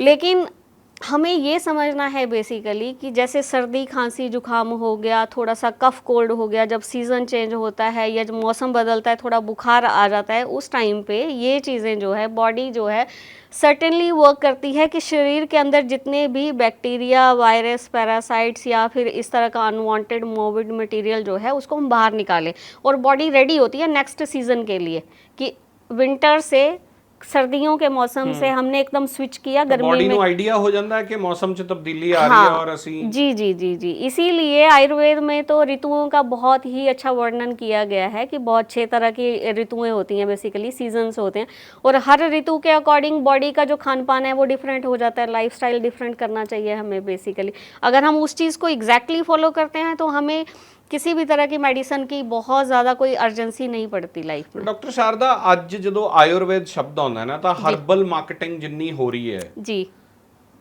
ਪ੍ਰੋਡਕਟਸ ਤੇ ਪ੍ਰੋਡਕਟਸ ਵਿਕ ਰਹੇ ਆ, ਅਸੀਂ ਇੰਸਟਾਗ੍ਰam YouTube ਭਰਿਆ ਪਿਆ ਹੈ जी, ਔਰ ਹਰ ਬੰਦਾ ਇਵੈਂਚੁਅਲੀ ਕੋਈ ਨਾ ਕੋਈ ਡੱਬੀ ਲੈ ਕੇ ਹੱਥ ਦੇ ਵਿੱਚ ਖੜਾ ਹੈ ਔਰ ਉਹਨੂੰ ਕਹਿ ਰਿਹਾ ਕਿ ਆਯੁਰਵੈਦਿਕ ਚੀਜ਼ ਹੈ। जी, ਹਜ਼ਾਰਾਂ ਕਰੋੜ ਦਾ ਐਮਪਾਇਰ ਇੱਥੇ ਖੜੇ ਹੋ ਗਏ ਹੈ। बिल्कुल, ਡਿਊ ਰਿਸਪੈਕਟ ਟੂ them, ਮੈਂ ਇਹ ਕਹਿੰਦਾ ਕਿ ਐਲੋਪੈਥੀ ਵੀ ਕਰ ਰਹੀ ਹੈ, ਉਹ ਵੀ ਕਰ ਰਿਹਾ, ਮਾਰਕੀਟਿੰਗ ਕਰ ਰਹੇ ਹੈ, ਬਟ ਇਹਦਾ ਡਿਫਰੈਂਸ ਜਿਹੜਾ ਹੈ ਉਹ ਦੱਸਣਾ ਬਹੁਤ ਜ਼ਰੂਰੀ ਹੈ। ਆਯੁਰਵੇਦ ਤੇ ਹਰਬਲ ਮਾਰਕੀਟਿੰਗ ਨੂੰ ਤੁਸੀਂ ਕਿਵੇਂ डिफरेंशिएट करते हो? देखिए आयुर्वेद तो basically according to my opinion and मुझे लगता है कि बहुत अच्छे जो इंटरनेशनल लेवल पे जो अच्छे फिजिशियन या डॉक्टर हैं उनका मेरे ही जो ओपिनियन है वैसा ही वो सोचते होंगे। It's a way beyond pathy to treat the human being whether they are suffering with any sort of chronic disease और नॉट। ये लाइफस्टाइल को अच्छा रखने के लिए भी आयुर्वेद है और आपको कोई गंभीर बीमारी हो गई है तो उसका इलाज भी इस चीज़ में है। लेकिन हर्बल प्रोडक्ट की तरफ अगर हम आ जाते हैं इट्स टोटली जस्ट मतलब अकॉर्डिंग टू माय ओपिनियन। देखिए मैंने अपनी लाइफ में आज तक कोई सप्लीमेंट नहीं खाए किसी भी तरह के, कोई मैंने प्रोडक्ट नहीं यूज़ किया क्योंकि मुझे पता है, ना ही मैंने अपने बच्चों को दिए कि कोई मल्टीविटामिन या कुछ ऐसा लेने की जरूरत नहीं, बिल्कुल नहीं, ज़रूरत ही नहीं है, नहीं उसकी एक्चुअली ज़रूरत नहीं है। और उसके लिए you have to develop a lot of intelligence behind that कि वो कैसे ग्रो कैसे होती हैं चीज़ें। अगर आज के टाइम में हम बात करें कि मल्टीविटामिन हमें चाहिए, आपको पता है हमारे खेतों में जो हम अनाज वगैरह उगाते हैं या कुछ भी उगा रहे हैं वही कितना पेस्टिसाइड्स के साथ भरा पड़ा है। तो आपने मल्टीविटामिन या ऐसी हर्ब्स कहाँ से उगा ली? Herbal farms, authentic verifications we don't have on that point of कि हम बोलें कि नहीं यहाँ पे ऐसा चीज़ें होती हैं। दूसरी बात ये कि हर्बल प्रोडक्ट जो है फिर भी अगर कोई लेना भी चाहता है एज अ सप्लीमेंट तो वो एक अलग चीज़ है। वो सप्लीमेंट आपकी बीमारी को क्योर नहीं करते, ठीक है, वो थोड़े टाइम के लिए आपको may be they provide you energy, आपका थोड़ा सा विजन क्लियर होता है, आप चुस्ती फुर्ती बॉडी में आती है, आपको लगता है कि नहीं now I am feeling good. एक साइकोलॉजिकल फिनोमिना भी हो जाता है। जैसे बहुत सारा साइकोलॉजिकल फिनोमिना ये चलता है जैसे इंडिया में जिसके भी घुटने या हड्डियां दुखती है सबसे पहले कैल्शियम लेना शुरू कर देते हैं। ये सबसे बड़ा मिथ है, लोग करते हैं और ऐसा एक बच्चे से लेके एक बुजुर्ग तक हर किसी को पता है कि नहीं मेरी हड्डियां दुख रही हैं, सबसे पहले कैल्शियम 2-3 महीने खा के ही आता है। अब कैल्शियम का सबसे बड़ा कॉम्प्लिकेशन आपको पता है क्या है? हार्ट अटैक होने में सबसे बड़ा रोल है कैल्शियम का, क्योंकि हमारी जो आर्टरीज हैं वो कैल्सीफाइड हो जाती हैं। मतलब बिना डॉक्टर ਦੀ प्रिस्क्रिप्शन ਤੋਂ ਬਿਨਾ ਡਾਕਟਰ ਦੀ ਉਹਨੂੰ ਜਾਣਕਾਰੀ ਦਿੱਤੇ ਅਸੀਂ ਆਪਣੇ ਤੌਰ ਤੇ ਬਾਜ਼ਾਰੋਂ ਲੈ ਆ ਕੇ ਕੈਲਸ਼ੀਅਮ ਦੀਆਂ ਗੋਲੀਆਂ ਖਾ ਰਹੇ ਹਾਂ ਜਾਂ ਜਿਹੜੇ ਮਲਟੀਵਿਟਾਮਿਨਸ ਆ ਡੱਬੇ ਆਂਦੇ ਉਹਦੇ ਵਿੱਚ ਕੈਲਸ਼ੀਅਮ ਹੁੰਦਾ। तो तुसी कह रहे हो कि it can cause heart attack as well? Yes इसमें कैल्सिफिकेशंस होती हैं, आर्टरीज ब्लॉक्ड होती हैं, चैनल ब्लॉक होते हैं, कई बार हार्ट अटैक का सबसे मेजर रीजन माना जाता है। ਜਿਹੜੀ ਹਰਬਲ ਮਾਰਕੀਟਿੰਗ ਮੈਂ ਕਹਿ ਰਿਹਾ ਜਿਹੜਾ ਇੱਕ ਬਹੁਤ ਵੱਡਾ ਸੈਕਟਰ ਹੈ ਜੀ, ਮਲਟੀਵਿਟਾਮਿਨਸ ਤੋਂ ਲੈ ਕੇ ਹਰਬਲ, ਹੁਣ ਤਾਂ ਉਹ ਆਉਂਦਾ ਹੈ ਕਿ ਇੰਸਟਾਗ੍ਰਾਮ ਤੇ ਪਹਿਲਾਂ ਬੰਦੇ ਨੂੰ ਦਿਖਾਇਆ ਜਾਂਦਾ ਬਹੁਤ ਹੈਲਦੀ ਹੈ, ਫਿਰ ਉਹ ਪਤਲਾ ਦਿਖਾਇਆ ਜਾਂਦਾ, ਫਿਰ ਉਹ ਕਹਿੰਦਾ ਕਿ ਆਹ ਗੋਲੀ ਹੈ ਇੱਕ, ਉਹ ਪਾਣੀ ਦੇ ਵਿੱਚ ਘੋਲਦਾ ਹੈ ਔਰ ਫਿਜ਼ ਬਣਦੀ ਹੈ, ਉਹ ਪੀਂਦਾ ਕਿ ਮੈਂ ਰੋਜ਼ ਇਹ ਪੀ ਰਿਹਾ ਸੀ, ਮੇਰਾ ਲੀਵਰ ਠੀਕ ਹੋਇਆ, ਸਭ ਕੁਝ ਮੈਟਾਬੋਲਿਜ਼ਮ ਗੁੱਡ ਹੋਇਆ। ਤੇ ਮੈਂ ਔਰ ਸਾਡੇ ਆਫਿਸ 'ਚ ਵੀ ਮੁੰਡਿਆਂ ਨੇ ਮੰਗਾ ਰੱਖੀ ਇੱਕ ਦਿਨ, ਮੈਨੂੰ ਕਹਿੰਦੇ ਭਾਜੀ ਆ ਲਿਆ ਕਰੋ ਤੁਸੀਂ ਪਤਲੇ ਹੋ ਜਾਓਗੇ ਇਹਦੇ ਨਾਲ। ਜੀ ਮੈਂ ਸਮਝ। ਤਾਂ ਉਹ ਮਾਰਕੀਟ ਜਿਹੜੀ ਹੈ ਉਹ ਇੰਨਾ ਕੰਟਰੋਲ ਕਰ ਰਹੀ ਹੈ ਤੁਹਾਨੂੰ। ਮੈਂ ਉਸ ਪੁਆਇੰਟ ਆਫ View ਤੋਂ ਤੁਹਾਨੂੰ ਪੁੱਛ ਰਿਹਾ ਕਿ ਆਯੁਰਵੇਦ एक्चुअल आयुर्वेद जेड़ा ग्रंथा च लिखा आयुर्वेद है और जो ये हो रहा है जी ये अलग अलग है। यस एग्जैक्टली, ये दोनों चीज़ें अलग अलग है। ये दोनों चीज़ों का एक दूसरे के साथ एज सच कोई कोरिलेशन नहीं है, ठीक है। आयुर्वेद में नो डाउट होम रेमेडीज़ कुछ ऐसी बताई गई हैं मौसम के अनुसार। आपने सुना होगा पुराने टाइम में हमारे यहाँ गाँव में भी लोग करते थे, जिद्दां आप पंजाब की गल कर लीए तो पंजाब 'ਚ भी ये चीज़ां पहले बहुत ज़्यादा चलदियां सी। ਜਦੋਂ भी गर्मियां ਦਾ ਮੌਸਮ ਆਂਦਾ ਸੀ, ਲੂ ਚਲਦੀ ਸੀ, ਆਪਾਂ ਕੀ ਕਹਿੰਦੇ ਸੀ ਕਿ ਸੱਤੂ ਜੌਂ ਦੇ ਆਟੇ ਦਾ ਸੱਤੂ ਬਣਾ ਲਓ, ਉਹਨੂੰ ਪੀ ਲਓ, ਜਾਂ ਲੱਸੀ 'ਚ ਥੋੜਾ ਉਹ मिठी बना लो या उदा बना लो, वो चीज़ पी लो। वो चीज़ फिर भी एक हर्बल कैटेगरी में आ जाती है and that's good for each and everyone, उसको कोई भी ले सकता है, वो मौसम के अकॉर्डिंग हो गया। ਹੁਣ ਆਪਾਂ ਗੱਲ ਕਰੀਏ ਜਦੋਂ ਇੱਥੇ ਸਰਦੀਆਂ ਸ਼ੁਰੂ ਹੋ ਜਾਂਦੀਆਂ, ਸਪੈਸ਼ਲੀ ਅਗਰ ਪੰਜਾਬ ਦੀ ਮੈਂ ਗੱਲ ਕਰਾਂ ਤਾਂ ਪੰਜਾਬ 'ਚ ਆਪਾਂ ਪੰਜੀਰੀ ਪਿੰਨੀਆਂ ਸਰਦੀਆਂ ਦੇ मौसम 'ਚ ये हाँ ऐसी चीज़ें, अगर हम इस चीज़ को हर्बल कैटेगरी में रखते हैं then this is good for each and everyone, क्योंकि ये सेट एक प्रोटोकॉल है कि विंटर्स आएंगी तो बॉडी का मैकेनिज्म जो है वो थोड़ा सा अकॉर्डिंग टू आयुर्वेद वो डिफरेंट हो जाता है। तो उस टाइम पे वो ऐसी चीज़ें हैवी बसा वाली चीज़ें, फैट वाली चीज़ें या हैवी मल्टीविटामिन्स या सारी चीज़ों को ईजिली डाइजेस्ट कर लेता है। लेकिन जब गर्मियाँ आती हैं तो हम स्विच करते हैं बिल्कुल लाइट फूड की तरफ, तो वो हर्बल है। अब इस हर्बल चीज़ को बच्चे यूज़ करें, बुज़ुर्ग यूज़ करें, कोई भी करे तो वो हेल्दी ही रहेंगे, किसी को कुछ नहीं होगा। लेकिन अब आप ये बोल रहे हो कि इसी चीज़ को मैंने एक डब्बे में बंद कर दिया, टैबलेट की फॉर्म में बना दिया, पाउडर की फॉर्म में बना दिया, तो आप खुद समझदार हो। आप पहले सबसे पहले ये सोचो कि अगर हमने किसी ऐसी चीज़ को डब्बे में बंद कर दिया तो क्या हमने प्रिजर्वेटिव नहीं यूज़ किए? वो बिना उसके कैसे जीवित रहेगी? उसकी सेल्फ लाइफ जो है वो बढ़ती है, तो वो कैसे बढ़ती है? हमारे घर में तो लस्सी दो दिनों के बाद खराब होना शुरू हो जाती है खुली, या पंजीरी को खुला छोड़ दो आप 4-5 दिन फंगस लग जाएगी। तो वो फिर 2 महीने 4 महीने 6 महीने आई डोंट नो कि कितना उनका सर्कल चलता है, मतलब उनकी लाइफ एक्सपेंसी किस लेवल पे होती है, कुछ कुछ की 6 महीने भी होती है। ਪਰ ਤੁਸੀਂ ਜਿੰਨੇ ਡਿਜ਼ੀਜ਼ਸ ਮੈਂ ਨਾ ਚੈਟ ਜੀਪੀਟੀ ਤੇ ਪਾਇਆ ਕਿ ਡਾਕਟਰ ਸ਼ਾਰਦਾ ਆਯੁਰਵੇਦ ਦੇ ਨਾਲ ਕੀ ਗੱਲਬਾਤ ਕਰੀਏ जी ਤਾਂ ਉਹਨਾਂ ਨੇ ਲਿਖਿਆ ਕਿ ਕ੍ਰੋਨਿਕ ਡਿਜ਼ੀਜ਼ਸ ਦੇ ਮਾਹਰ ਨੇ। ਚੈਟ ਜੀਪੀਟੀ ਲਿਖ ਰਿਹਾ, ਤੁਸੀਂ ਵੀ ਜਿੰਨੇ ਸੁਣ ਰਹੇ ਹੋ ਜਾ ਕੇ ਚੈਟ ਜੀਪੀਟੀ ਤੇ ਲਿਖੋ ਡਾਕਟਰ ਸ਼ਾਰਦਾ ਆਯੁਰਵੇਦ, ਤੇ ਉਹ ਥੱਲੇ ਆਪੇ ਦੱਸ ਦਿੰਦਾ ਹੈ ਕਿ ਇਹ ਸਕਿਨ ਡਿਜ਼ੀਜ਼ਸ 'ਚ ਡੀਲ ਕਰਦੇ ਆ ਔਰ ਖਾਸ ਤੌਰ ਤੇ ਗਠੀਆ ਦੀ ਬਿਮਾਰੀ ਦਾ ਇਲਾਜ ਹੁੰਦਾ ਹੈ। जी ਪਰ ਡਾਕਟਰ ਸਾਹਿਬ ਇਹ ਸਾਰੀਆਂ ਉਹ ਬਿਮਾਰੀਆਂ ਨੇ ਜਿਨ੍ਹਾਂ ਦਾ ਤੁਸੀਂ ਇਲਾਜ ਦਾ ਦਾਅਵਾ ਕਰਦੇ ਹੋ ਕਿ ਤੁਸੀਂ ਬਿਹਤਰ ਕਰਦੇ ਹੋ, ਜਿਹੜੀਆਂ ਐਲੋਪੈਥੀ ਵੱਲ ਲੋਕ ਭੱਜਦੇ ਆ। जी ਕ੍ਰੋਨਿਕ ਡਿਜ਼ੀਜ਼ਸ ਨੇ ਜਿਹੜੇ ਅਸੀਂ ਮੰਨਦੇ ਆ ਕਿ ਤਾਂ ਠੀਕ ਹੀ ਨਹੀਂ ਹੁੰਦੀਆਂ ਇਹ ਬਿਮਾਰੀਆਂ। ਕੀ ਤੁਸੀਂ ਸਿਰਫ ਹੋਪ ਦੇ ਰਹੇ ਹੋ ਇਹ ਠੀਕ ਕਰਨ ਦੀ, ਜਾਂ ਵਾਕਈ ਠੀਕ ਹੁੰਦੇ ਆ ਲੋਕ? नहीं सर, आजकल के टाइम में अगर मैं एलोपैथिक की भी बात करूँ ना, तो एलोपैथिक ने भी बहुत अच्छी अच्छी इन्वेंशंस कर ली हैं, लेकिन वो बताएं या नहीं बताएं, it's up to them. Western pathies खुद डिक्लेयर कर रही हैं कि ऑटो इम्यून डिजीजेज जो हैं वो रिवर्स हो रही हैं और होती हैं। इवन WHO इस चीज़ को रिकॉग्नाइज कर रहा है कि काफ़ी हद तक जितनी भी ऑटो इम्यून मतलब क्रॉनिक बीमारियां समझ लो, गठिया हो गया, अस्थमा हो गया, या फिर चमड़ी के रोग हो गए, काफ़ी हद तक पहले तो ये बिल्कुल कहा जाता था कि ये तो लाइलाज बीमारियां हैं कि आपको खानी पड़ेगी दवाई, लेकिन अब वो खुद कहते हैं कि नहीं, ये चीज़ जो है वो रिवर्स हो रही है, ठीक हो रही है, और काफ़ी पेशेंट्स की दवाइयाँ जो है वो बंद हो जाती हैं। मतलब थोड़ा टाइम जो भी उनको एक टाइम बताया जाता है, अब आगे डॉक्टर्स उस चीज़ को बता पा रहे हैं नहीं बता पा रहे हैं, it's up to them basically.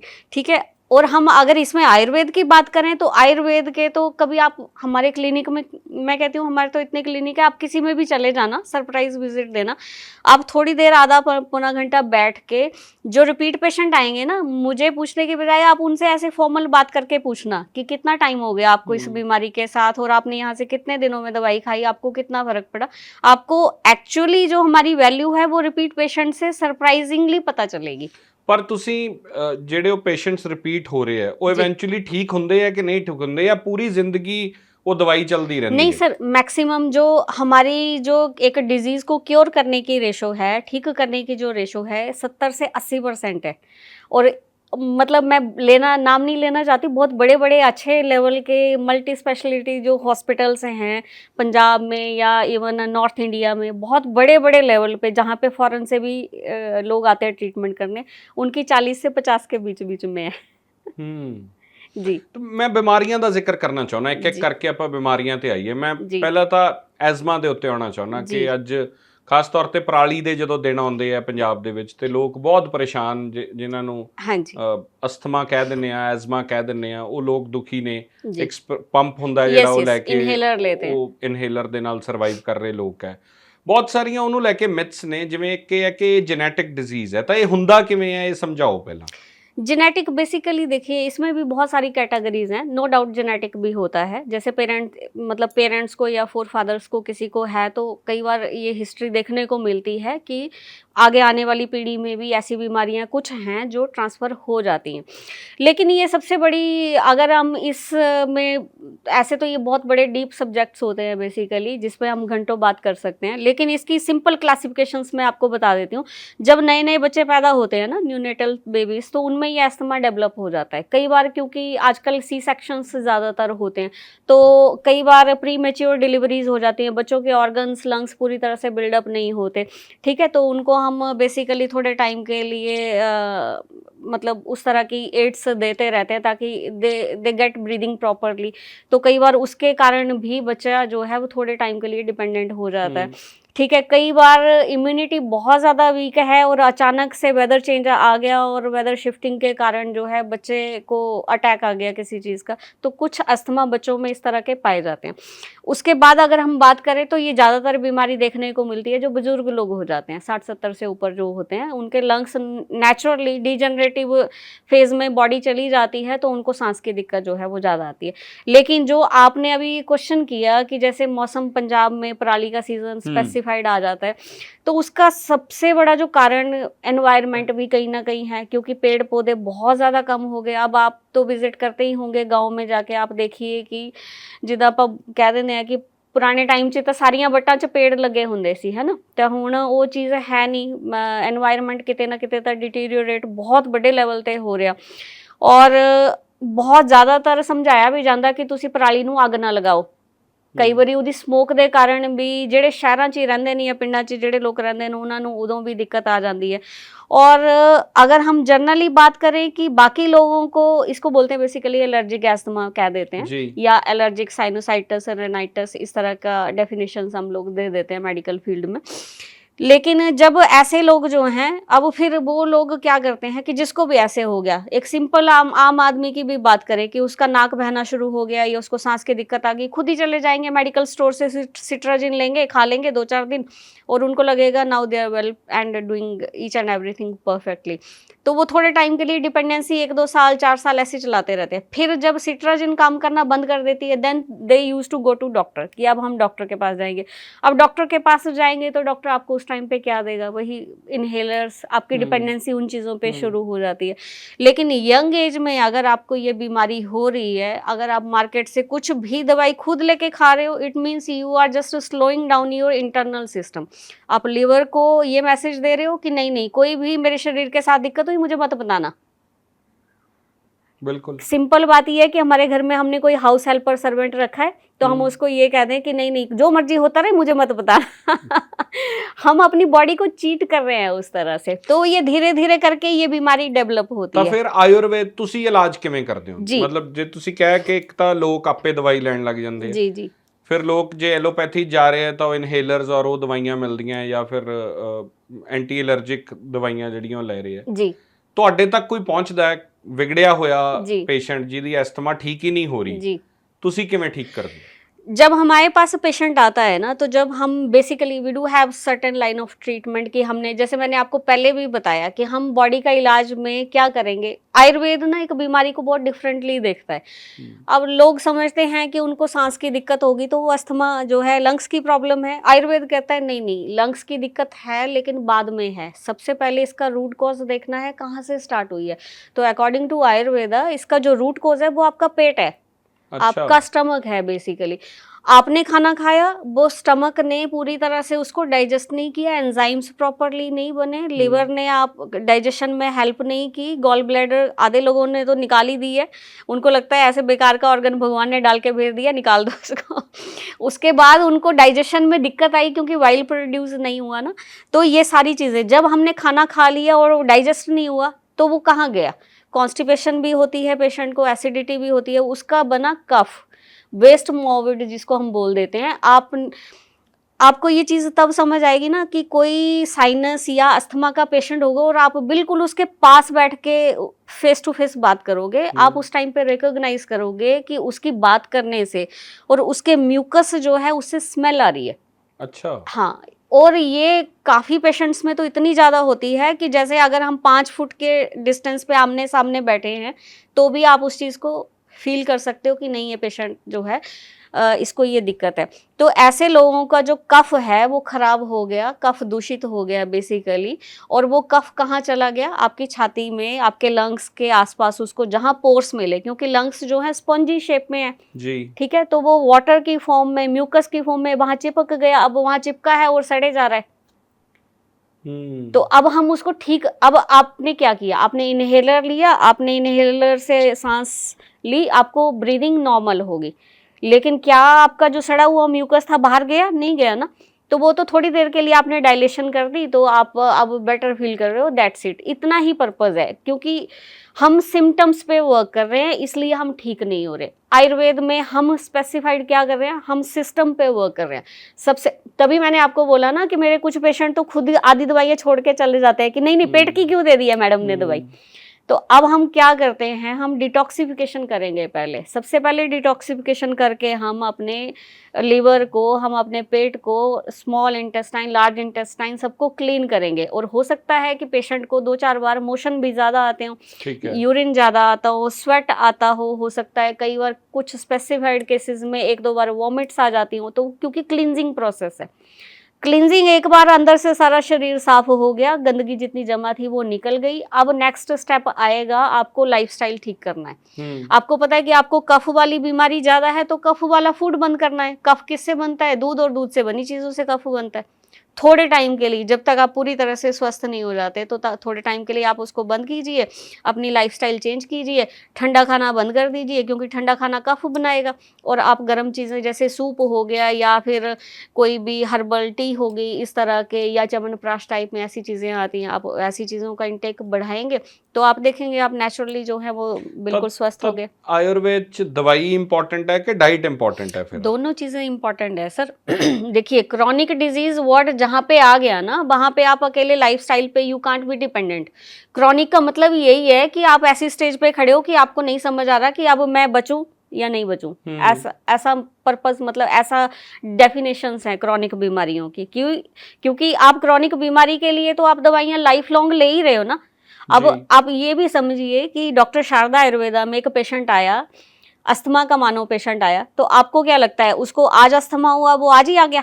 नहीं ना, हो सकता है 1-8 साल बहुत साल एलोपैथी लेंदा रहा होगा, परेशान होया, फिर किसी ने दसिया या कितों पता लग गया, तो फिर जाके बंदा ये भी सोचता कि चल आयुर्वेद लेके देख लेते हैं, ट्रायल कर लेते हैं। हो सकता है बड़ी पैथीज पहले यूज की हो, अलग अलग तरह की, ना फर्क पड़ा हो, और फिर लास्ट में हमारे पास आता है। अब इतने सालों की बीमारी है, और पेशेंट डिपेंडेंट है इनहेलर के ऊपर, तो मैं कैसे उसको कह दूं कि नहीं जी आप जाओ लाइफस्टाइल चेंज करो आप ठीक हो जाओगे? No, we have to give medication. फिर स्लोली एक बैलेंस बनाने हो कि वो हौली छड़दे हो दवाइयां एलोपैथी दी, या राइट अवे छड़ना? नहीं, राइट अवे भी छोड़ सकते हैं, ऐसा डिपेंड्स पेशेंट टू पेशेंट। और इसमें डॉक्टर बहुत अच्छा आपको गाइड करते हैं बेसिकली।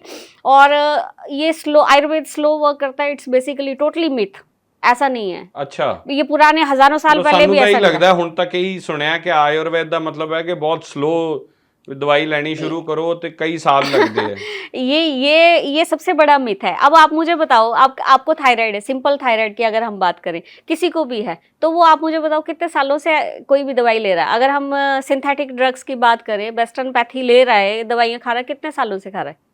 पूरी मतलब 10-10, 20-20 साल लोग खा रहा है ना, 20 साल। तो अब 20 साल वाले को अगर मैं 1.5 या 2 साल में ठीक कर दूंगी, या उसकी दवाई बंद हो जाएगी और लाइफस्टाइल अच्छा अडॉप्ट कर लेगा, तो क्या फास्ट क्या है? ऑब्वियसली आयुर्वेद ही फास्ट होया फिर तो हम कैसे मरण तक जे बंदा दवाई ले रहा सवेरे उठ के खाली पेट ते ਉਹ 1.5-2 देखो ये जस्टिफाई कर गए डॉक्टर शारदा, ਤੁਸੀਂ ਮੈਨੂੰ ਉਲਝਾ ਲਿਆ ਮੇਰੀ ਗੱਲ ਦੇ ਵਿੱਚ। ਪਹਿਲੀ ਵਾਰ ਹੋਇਆ ਇਹ। ਵੈਸੇ ਮੈਂ ਇਹ ਅੱਜ ਵੀ ਮੰਨਦਾ ਵੀ ਇਹ ਸਲੋ ਹੈ। ਮੈਂ ਦੱਸਦਾ ਤੁਹਾਨੂੰ, ਜੇ ਕੋਈ ਬੁਖਾਰ ਹੈ ਜੀ ਤਾਂ ਉੱਥੇ ਤਾਂ ਗੋਲੀ ਲਓ, 2 घंटे ਦੇ ਵਿੱਚ ਬੁਖਾਰ ਠੀਕ ਹੋ ਜਾਂਦਾ ਹੈ। ਆਯੁर्वेद ਤਾਂ नहीं कर सकता ना।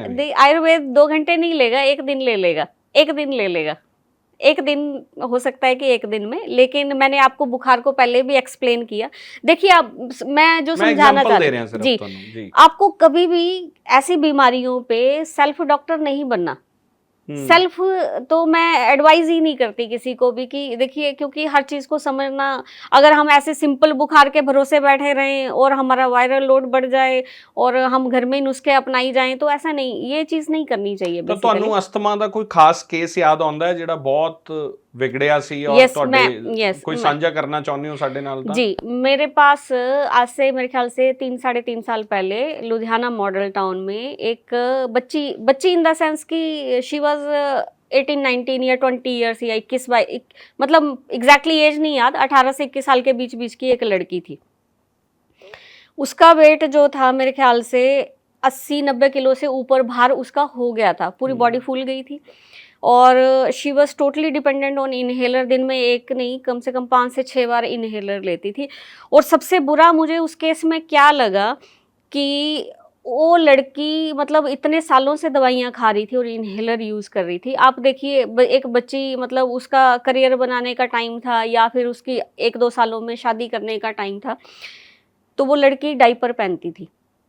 ओह गॉड। 18 से 20 साल, एग्जैक्टली एज डिफाइंड नहीं है, और बॉडी वेट इतना बढ़ गया और एक लड़की को डायपर पहनना पड़े होल डे होल नाइट। अब इससे वर्ष क्या क्या ही होगा, आप बताइए। ठीक है, और मोटापा इतना आ गया बच्चे को, तो दिन में 5 से 6 बार, और लोकल सिटी की पेशेंट थी। तो जब वो मेरे पास आई, मदर वाज क्राइंग कि मतलब मैंने अब शादी के लिए सोचा है, क्या करूं कैसे करूं, मतलब चलो कर भी देंगे कुछ कह के, तो 2-4 दिनों में तो पता चल जाएगा। तो वो पेशेंट मैंने पूरी तरह से ठीक किया। मेरे ख्याल से 1 महीने के अंदर अंदर 5-7 बार दिन में इनहेलर लेती थी, 1 महीने में इनहेलर 0 हो गया। लेकिन हम फिर भी कहते हैं कि बीमारी पुरानी है तो आप उसको साइड स्पॉट में रखिए हमेशा अपने पास, इमरजेंसी कभी भी पड़ सकती है, जब पड़ेगी तो आप उसको यूज़ कीजिए, ऐसा नहीं कि नहीं करेंगे। लेकिन कपल ऑफ मंथ्स की बात करूँ तो 5-7 महीनों में, 8 महीनों में वो बिल्कुल ठीक होगी। मोटापा क्यों आया ਉਹਨੂੰ बीमारी हाँ, करके? बीमारी के लिए जो दवाइयाँ ली उसके कारण अच्छा। मोटापा आया, इनहेलर तो लिए, मैं वही सोच ਰਿਹਾ स्टेरॉइड्स ਸੀਗਾ लिए। कि अस्थमा ਨਾਲ मोटापा क्यों आया? हाँ, दवाइयाँ करके मोटापा हो गया। हाँ, मेडिसिन के साथ, क्योंकि जब भी हम स्टेरॉइड बेस्ड हो जाते हैं तो हमें भूख ज़्यादा लगती है, मेटाबॉलिज्म डिस्टर्ब हो जाता है, हार्मोनल इम्बैलेंस आ जाते हैं। अब आप देखो ना, डायपर पहनना एक हार्मोनल इम्बैलेंस ही तो हो गया कि यूरिन पे कंट्रोल नहीं है, आपको अर्ज नहीं पता कि आपको यूरिनेशन के लिए जाना है या नहीं जाना है। और छोटा कोई बच्चा हो तो समझ लेते हैं कि नहीं अभी ब्रेन उस लेवल का डेवलप नहीं हुआ, बट वी कांट थॉट कि लाइक 20 साल का बच्चे को नहीं पता लगेगा। तो वो सारा ਕੁਝ उसके ਪਰ कारण। ਇੱਕ ਕ੍ਰਿਟਿਸਿਜ਼ਮ ਆਯੁਰਵੇਦ ਦਾ ਇਹ ਹੁੰਦਾ ਹੈ ਕਿ ਜੀ ਇਹ ਸਾਇੰਟੀਫਿਕਲੀ ਪ੍ਰੂਵ ਨਹੀਂ ਕਰਦਾ ਚੀਜ਼ਾਂ ਨੂੰ, ਜਿਵੇਂ ਐਲੋਪੈਥੀ ਕਰਦੀ ਹੈ ਆਲਮੋਸਟ ਹਰ ਚੀਜ਼ ਨੂੰ। ਤੁਸੀਂ ਇਸ ਕ੍ਰਿਟਿਸਿਜ਼ਮ ਨੂੰ ਓਵਰ ਦਾ ਇਅਰਸ, ਤੁਸੀਂ ਇੰਨੇ ਸਾਲ ਦੀ ਪ੍ਰੈਕਟਿਸ ਹੋ ਗਈ, ਜੀ ਆਮ ਸ਼ੋਰ ਬਹੁਤ ਸਾਰੇ ਡਾਕਟਰਸ ਤੁਹਾਡੇ ਐਲੋਪੈਥੀ ਦੇ ਫਰੈਂड्स ਹੋਣਗੇ ਜਾਂ ਜੀ ਹੋਰ ਜੀ ਪੈਥੀਜ਼ ਦੇ। जी आयुर्वेद इज नॉट साइंटिफिक, ये क्या जाता है ये कहा जाता है सर, और इसमें कोई दो राय नहीं है। मतलब मैं खुद कहूँगी कि मुझे खुद भी नहीं मैंने खुद अपने आप भी इस चीज़ को डीपली एनालाइज किया है, लेकिन उस एनालाइज करने का जो बेस है वो बहुत ज़्यादा स्ट्रॉन्ग है। जो लोग ऐसा कहते हैं वो सही कहते हैं। सही कहने का देखिए एक justified reason according to my opinion ये है, क्योंकि लोगों को बेसिकली पूरी तरह से ना पता नहीं चल पाता कि अगर हम ये बात करें कि उस टाइम पे, जैसे मानो कि कोई भी पुराने टाइम की बात ले लेते, चलो वैद्य होते थे पुराने टाइम में, उस टाइम पे तो हमें इतनी डीप इन्वेस्टिगेशंस की ज़रूरत भी नहीं पड़ती थी, वो नब्ज़ देख के बता देते थे। आजकल के टाइम में नब्ज़ देखना जो है, अगर मैं कहूँ कि बहुत सारे बीएमएस डॉक्टर उतने इंटेलिजेंट हो गए हैं तो नहीं, ऐसा नहीं है। लेकिन उसके साथ साथ जो बायोकेमिस्ट्री या बाकी टेस्ट हैं वो आ गए हैं, तो आप उसको कितना एफिशिएंटली हैंडल कर रहे हैं उसके लिए बिफोर आफ्टर रिकॉर्ड्स रखिए ना। आपको किसने मना किया है कि आप लैब इन्वेस्टिगेशंस नहीं करवाइए? जैसे आपको एस्थमा की प्रॉब्लम है या मानो आपको जॉइंट्स की प्रॉब्लम है, तो हम एविडेंस, हम डॉक्टर शारदा डिफरेंट क्यों है बाकी लोगों से? क्योंकि हम एविडेंसेस के साथ चलते हैं। ਤਾਂ ਤੁਸੀਂ ਸਾਇੰਸ ਦਾ ਸਹਾਰਾ ਲੈਂਦੇ ਹੋ, ਇਸ 'ਚ ਕੋਈ ਦਿੱਕਤ ਨਹੀਂ इसमें है। दिक्कत वाली बात नहीं है, क्योंकि मतलब वो ਜਿਹੜੀ ਲਾਈਨ ਡਰਾ ਹੈ ਕਿ ਐਲੋਪੈਥੀ ਇਜ਼ ਮੋਰ ਸਾਇੰਟੀਫਿਕ ਔਰ ਆਯੁਰਵੇਦ ਜਿਹੜਾ ਤੁਸੀਂ ਕਿਹਾ ਕਿ ਉਹ ਵਾਤ ਪਿੱਤ ਕਫ ਚੈੱਕ ਕਰਕੇ ਫਿਰ ਜੀ। ਡਿਸਾਈਡ ਕਰਦਾ ਸੀਗਾ, ਤਾਂ ਯੂ ਬਿਲੀਵ ਕਿ ਦੋਨਾਂ ਜਿਹੜੀਆਂ ਚੀਜ਼ਾਂ ਦਾ ਸਹਾਰਾ ਲਿਆ ਜਾ ਸਕਦਾ ਹੈ, ਜੇ ਅੱਜ ਅਵੇਲੇਬਿਲਿਟੀ ਹੈ ਤਾਂ जी। There is nothing wrong in बिल्कुल नहीं, क्योंकि देखिए पुराने टाइम में एविडेंसेस बेस्ड कोई साइंस नहीं थी उस टाइम पे, एमआरआई सीटी ये सारी चीज़ें नहीं नहीं से बनी थी, अब बनी है। Then why do you feel कि हमें नहीं चूज करना चाहिए? If you are efficient doctor तो आपको करना चाहिए, ताकि आपकी प्रैक्टिस के ऊपर, आपके एक्सपीरियंस के ऊपर आपका पेशेंट या सोसाइटी में कोई भी ऑब्जेक्शन क्रिएट ना करे। और मैं तो ऐसे ऐसे डॉक्टर्स को जानती हूँ, अगर मैं आपको रेफरेंस दूंगी तो यू कांट इवन इमेजिन कि वो लोग कैंसर या फिर ये पीछे कोरोना के टाइम में लोगों की आंखें नहीं चली गई थी ब्लैक फंगस के कारण। जी। तो ऐसे लोगों, और उनके पास पूरा एविडेंस का डाटा जो है वो उसको सस्टेन करके रखते हैं, वो उनको क्योर कर रहे हैं ऐसे पेशेंट्स को। ਤੁਸੀਂ ਇੱਕ ਗੱਲ ਕਹੀ ਕਿ ਆਟੋਇਮਿਊਨ ਡਿਜ਼ੀਜ਼ਸ ਹੁਣ ਇਹ ਰਿਸਰਚਸ ਹੋਣ ਲੱਗ ਗਈਆਂ ਕਿ ਉਹ ਰਿਵਰਸ ਕੀਤੇ ਜਾ ਸਕਦੇ ਆ। जी जी ਤੁਹਾਡੇ ਕੋਲੇ ਕੋਈ ਇੰਸਟੈਂਸਸ ਕਿ ਤੁਹਾਡੇ ਕੋਲ ਐਸੇ ਕੋਈ ਮਰੀਜ਼ ਆਏ ਹੋਣ ਜਿਨ੍ਹਾਂ ਦੇ ਕੋਈ ਆਟੋਇਮਿਊਨ ਡਿਜ਼ੀਜ਼ ਹੀ ਰਿਵਰਸ ਹੋਇਆ ਹੋਵੇ ਜੀ ਜੀ ਜਾਂ ਖਾਸ ਤੌਰ ਤੇ ਅੱਜ ਥਾਇਰਾਇਡ ਦਾ ਤੁਸੀਂ ਜ਼ਿਕਰ ਕਰ ਰਹੇ ਸੀ, ਜੀ। ਥਾਇਰਾਇਡ ਦੇ ਰਿਲੇਟਡ ਆਟੋਇਮਿਊਨ ਡਿਜ਼ੀਜ਼ਸ ਨੇ, ਹੋਸ਼ੀਮੋਟੋਟਿਸ ਇਸ ਤਰ੍ਹਾਂ ਜੀ। ਦਾ ਇੱਕ ਡਿਜ਼ੀਜ਼ ਆਉਂਦਾ ਹੈ ਹੈਸ਼ੀਮੋਟੋ ਥਾਇਰਾਇਡ, ਜੀ। Yes yes. ਤੇ ਇਹ ਸਾਰੇ ਇਹਨਾਂ 'ਚ ਪੋਸਿਬਿਲਿਟੀ ਹੈ ਕਿ ਫਿਊਚਰ 'ਚ ਜਾ ਕੇ ਅਸੀਂ ਇੱਥੋਂ ਤੱਕ पहुंच जाएंगे कि ये डिजीजेस ਜਿਹੜੇ ਰਿਵਰਸ ਹੋ ਜਾਣਗੇ। सर फ्यूचर में क्यों जाने की जरूरत है, प्रेजेंट में भी लोग काम कर रहे हैं होंगे। ना ओबियसली, और जरूरी नहीं आयुर्वेद कर रहा है, एलोपैथिक भी कर रही है। ਤਾਂ ਤੁਹਾਡਾ ਰਿਸਰਚ ਕੀ ਹੈ, ਮੈਂ ਜਾਨਣਾ ਚਾਹੁੰਦਾ। ਤੁਸੀਂ ਕੀ ਇਹਦੇ ਤੇ apart from your daily routine ਇਹ ਰਿਸਰਚ ਤੇ ਹੈਗੇ ਹੋ ਕਿ ਕੁਝ ਡਿਜ਼ੀਜ਼ਸ ਨੂੰ ਰਿਵਰਸਲ ਦੇ ਲਈ ਇਹਦੇ 'ਚ ਕੁਝ ਰਿਸਰਚ ਕੀਤੀ ਜਾ ਸਕੇ? सर एक्चुअली देखिए, अगर हम बात करें तो बीमारियां ही बहुत तरह की हैं दुनिया में, तो हम स्पेसिफाइड 5 सेगमेंट में गए क्यों? ठीक है। डॉक्टर शारदा की यूएसपी ही यही है कि we ji. Deal in chronic diseases. अब क्रॉनिक डिजीजेज भी वो हमने खुद सिलेक्ट किए हैं, जैसे रूमेटॉइड आर्थराइटिस गठिया हो गया, या फिर नी रिप्लेसमेंट जिनको सुजेस्ट करते हैं, या जी। स्पाइन में जिन लोगों को बोला जाता है कि आप जाके आपको तो ऑपरेट ही कराना है वो, या एस्थमा ईएनटी डिसऑर्डर्स, या स्किन में जिनमें लास्ट ऑप्शन है कि आपको बायोलॉजिकल इंजेक्शंस ही लेने पड़ेंगे। हम ऐसी ही बीमारियों पे काम करते हैं, और मैंने आपको पहले भी यही बताया कि हमारी जो सक्सेस रेशो है कि पेशेंट दवाइयाँ खाना छोड़ देता है और ठीक रहता है, वो 80% से लेके 90% के बीच बीच में हम एग्जिस्ट करते हैं। हालांकि दुनिया के बहुत बड़े हॉस्पिटल्स भी 40 to 50% तक ही रीच बना पाते हैं। ਸਕਿਨ ਡਿਜ਼ੀਜ਼ਸ ਵਧਣ ਦਾ ਕਾਰਨ ਕੀ ਹੈ? Skin ਪੰਜਾਬ 'ਚ ਪਿਛਲੇ ਕੁਝ ਸਾਲਾਂ ਦੇ ਵਿੱਚ ਇੱਕ ਬਹੁਤ ਵੱਡੀ ਗਿਣਤੀ ਹੈ ਜੋ ਸਕਿਨ ਵਾਲੇ ਸਪੈਸ਼ਲਿਸਟ ਡਾਕਟਰਸ ਤੇ ਤੁਹਾਨੂੰ ਦੇਖਣ ਨੂੰ ਮਿਲਦੀ ਹੈ जी ਔਰ ਮੈਂ ਹੈਰਾਨ ਆ ਕਿ ਇਹ 10-20 ਸਾਲਾਂ 'ਚ ਇਹਦੀ ਗਿਣਤੀ ਬਹੁਤ ਮੇਰੇ ਕੋਲ ਐਗਜ਼ੈਕਟ ਨੰਬਰਸ ਤਾਂ ਨਹੀਂ ਆ ਓਬਵੀਅਸਲੀ, जी ਪਰ ਇੱਕ ਆਈਡੀਆ ਕਿਉਂਕਿ ਰੋਜ਼ ਅਸੀਂ ਰਹਿੰਦੇ ਆ। ਤੁਹਾਡੇ ਕੋਲ ਜਿਹੜੇ ਪੇਸ਼ੈਂਟਸ ਆ ਰਹੇ ਹੈ, रीजन की है, इतना क्यों बढ़ा है? चमड़ी की बीमारियां बढ़ने का, चमड़ी की सबसे ज़्यादा बीमारियां बढ़ने का सबसे बड़ा कारण अगर फीमेल्स में है तो कॉस्मेटिक्स हैं। अच्छा। हाँ जी, ये जितना क्रीम, लिपस्टिक, पाउडर, बिंदी, सुर्खी, पता नहीं क्या क्या लगाते हैं, ये सबसे बड़ा कारण है।